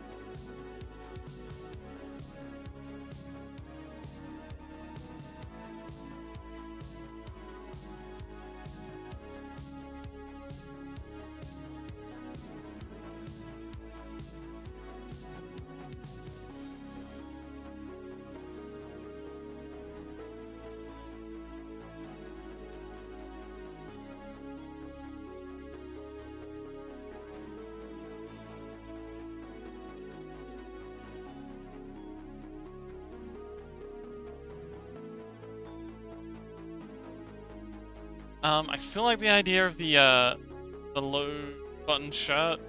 Very low button shirt. Very, very Western.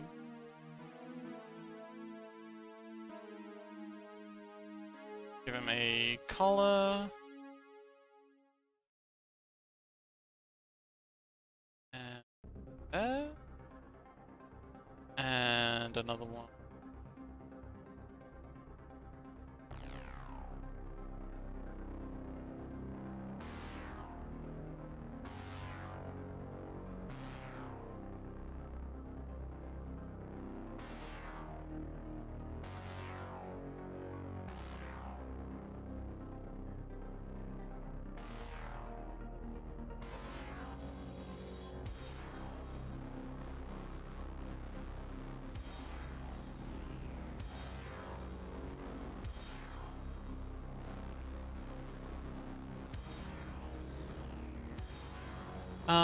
Oh! Korea says I'm installing that game in the background right now.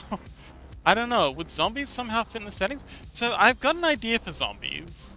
Um, so the weapons that these people are using in the Civil War are supposed to be kind of like emblematic of the horrors of what was used in the American Civil War, or their first experience with industrialized warfare.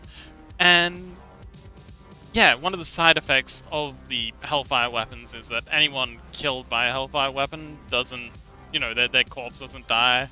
They come back as kind of like a ember-filled corpse zombie that, you know, roams the world and gets up to shenanigans. So yeah, there are zombies, and there's going to be quite a few of them up and about, but it's just kind of like a part of day-to-day life. So anywhere where a battle's taken place, or a massacre, or anything, where a lot of people have died, there's going to be a lot of,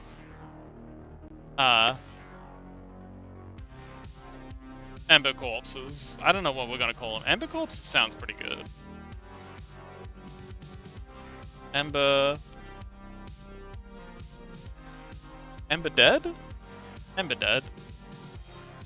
That'll do. Yeah, there's going to be a lot of Ember dead wandering about. And yeah, they're kind of like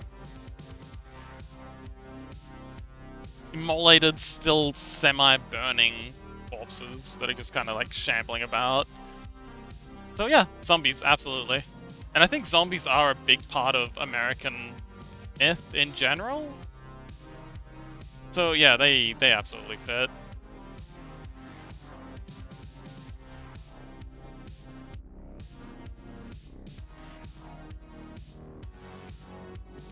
Yeah.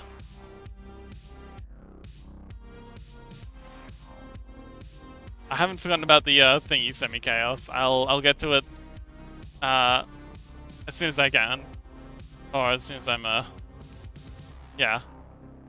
Still on a roll with this. I don't wanna quit while I'm winning. In case I lose this streak, so to speak.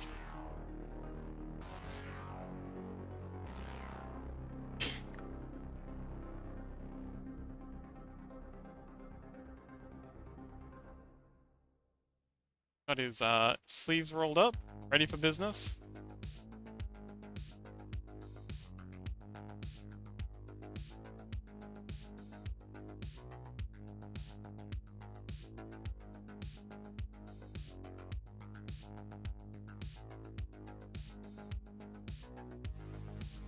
Oh, hang on.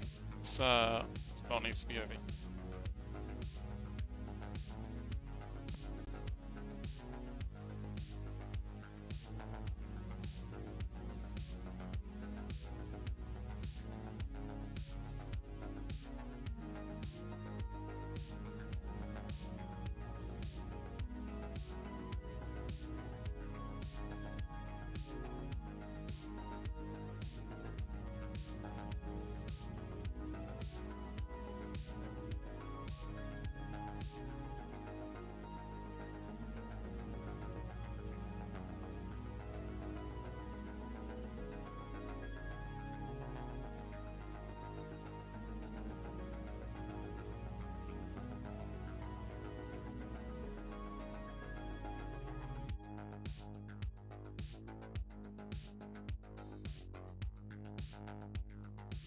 Maybe these legs are too close together. Is that my problem? I think that might be my problem. Let's see what happens if we drag this leg a little. Actually, what? A little.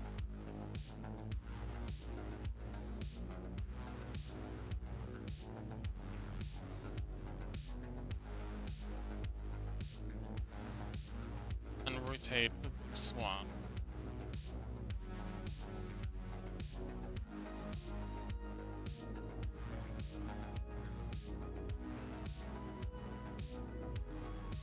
Yeah.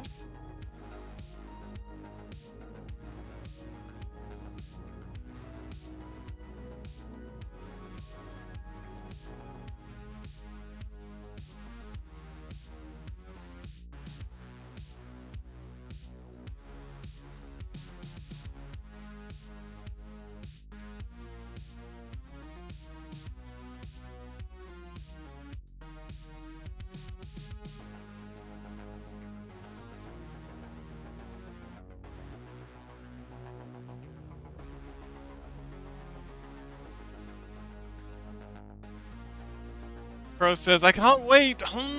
I played Arknights on mobiles, so Enfield looks really fun. I also really enjoyed Arknights 1. And I'd love to play Arknights Enfield, but... yeah. Like it's gonna be a time sink.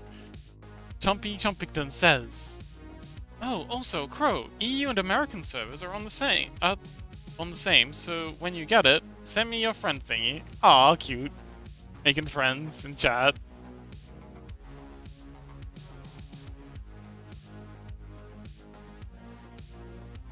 I really like the vibe of where this is going, but it's just not... Again, it's just not hitting. Not feeling... it.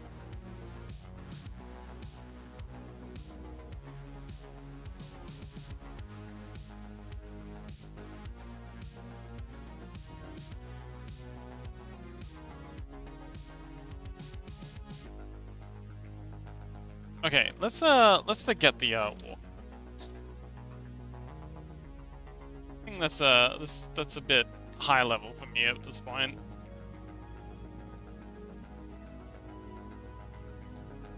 A good effort, but let's just have a standard power pose.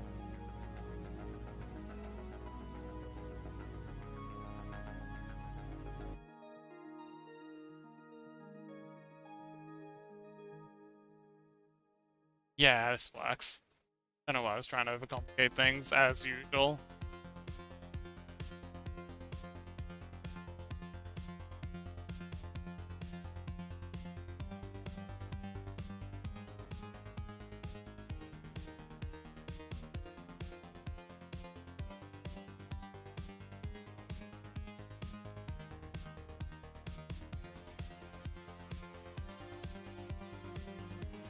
Mario says, I'll send an ID or something when I do get it. Wonderful.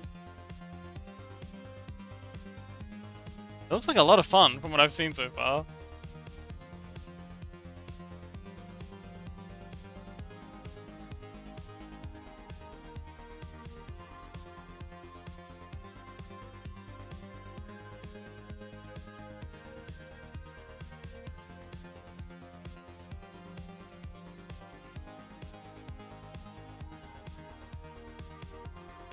Too far out. We gotta turn this down a little. Let's bring it to here, maybe?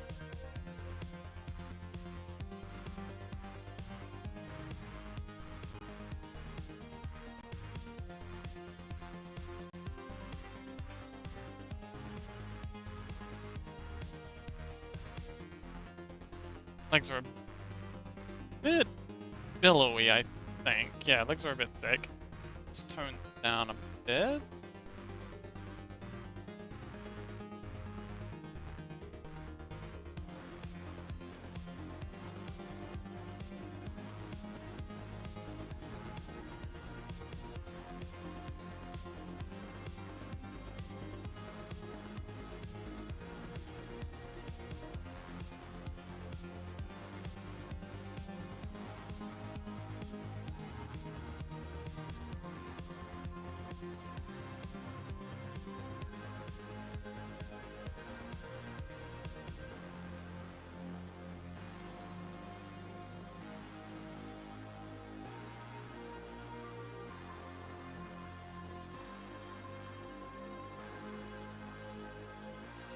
Alright, I think that's a workable pose.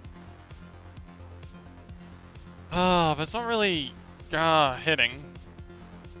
Jumpy Jumpy says it's fun! Yes, I bet it is. Now let's see what Chaos sent us.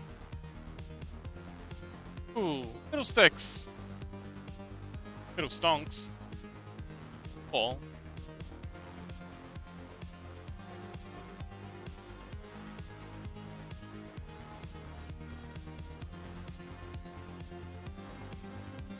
Foxy Fizz, welcome! Blood Moon. Okay, okay, okay. Blood Moon. What's Blood Moon? Sticks. What's Blood Moon. Okay. Oh, yeah, cool. Very cool.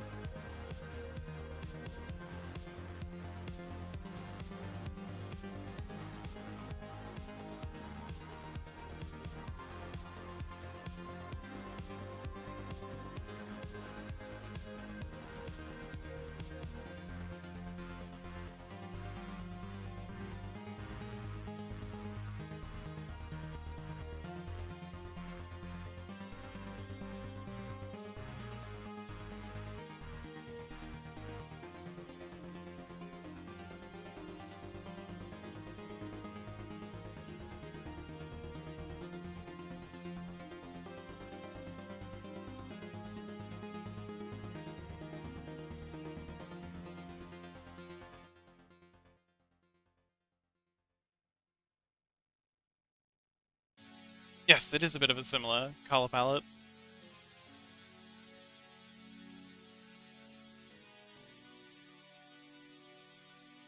Anyway, Foxy Fizz, hello, how you doing, buddy?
I think once again I've got the feet too big.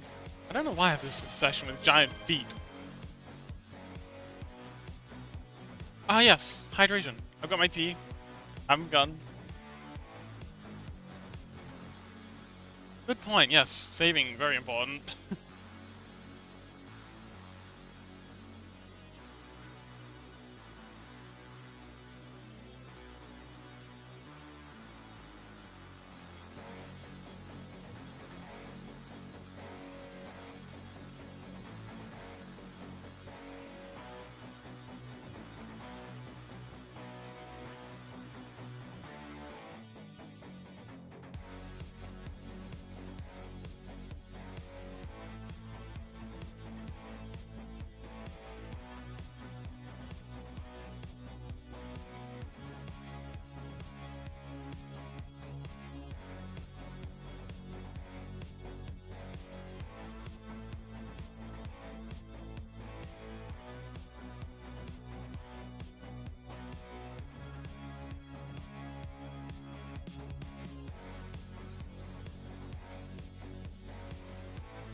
I'm still on Fate though.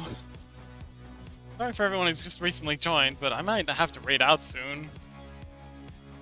I'm running out of energy.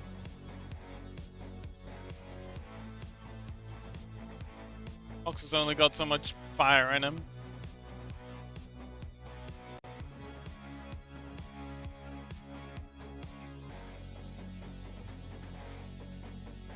Find DM Discord. Wow, you're keen. Okay. Sure. Thanks, Rissy.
Alright, that'll do.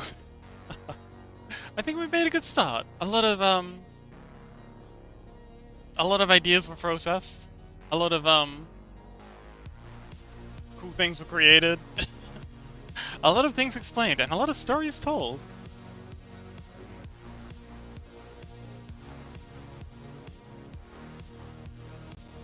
Just waiting on Rissy to send over that raid target. Man, I'm looking forward to dinner. I got some cowboy beans ready to heat up. Just some American, I think they call them chili? Although there's never any chili in them. Oh, there we go. Retarget.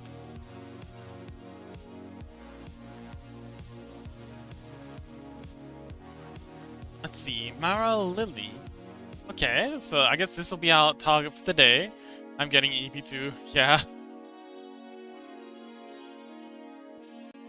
Ready, okay. Sounds good. Aaron Lily. Figuring out how to do this streaming thing, day 9. Oh, cute. Well, that's oh no, but they have 69 followers. I'm afraid we might ruin their 69 followers thing, but it's okay. Well, yeah. So we're gonna be raiding into Mara and Lily. They're doing a beautiful piece. Very don't know what the okay. But yeah, gonna be raiding into Ari and Lily. So let's stop by and say hi. Thank you so much everyone for coming along. Tomorrow I think is gonna be working on Chibi Lily, if I remember.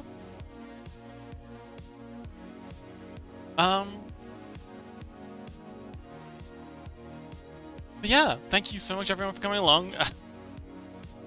Special thanks to Yemi for all the amazing American cryptid advice, suggestions. There's some really, really cool ideas. That I'm gonna, I'm gonna really enjoy picking some of those apart and experimenting with. And yeah. And special thanks to Crimson Dan for the resub. Much appreciated. Keeping us interested. And yeah, thank you so much everyone for coming. It was a really fun night. I'm gonna go get some beans. And I hope to see you all. Hang on, I haven't thought of the raid next. Raid yet. And I hope to see you all next time. You're amazing. Oh, and I'll be in the Discord for a bit after I've got my food. Yeah, I'll see you next time. Bye.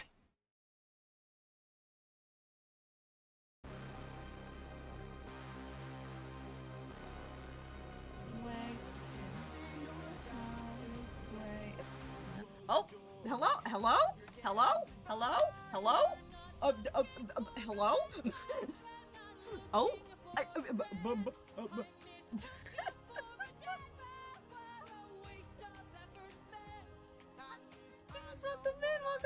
in.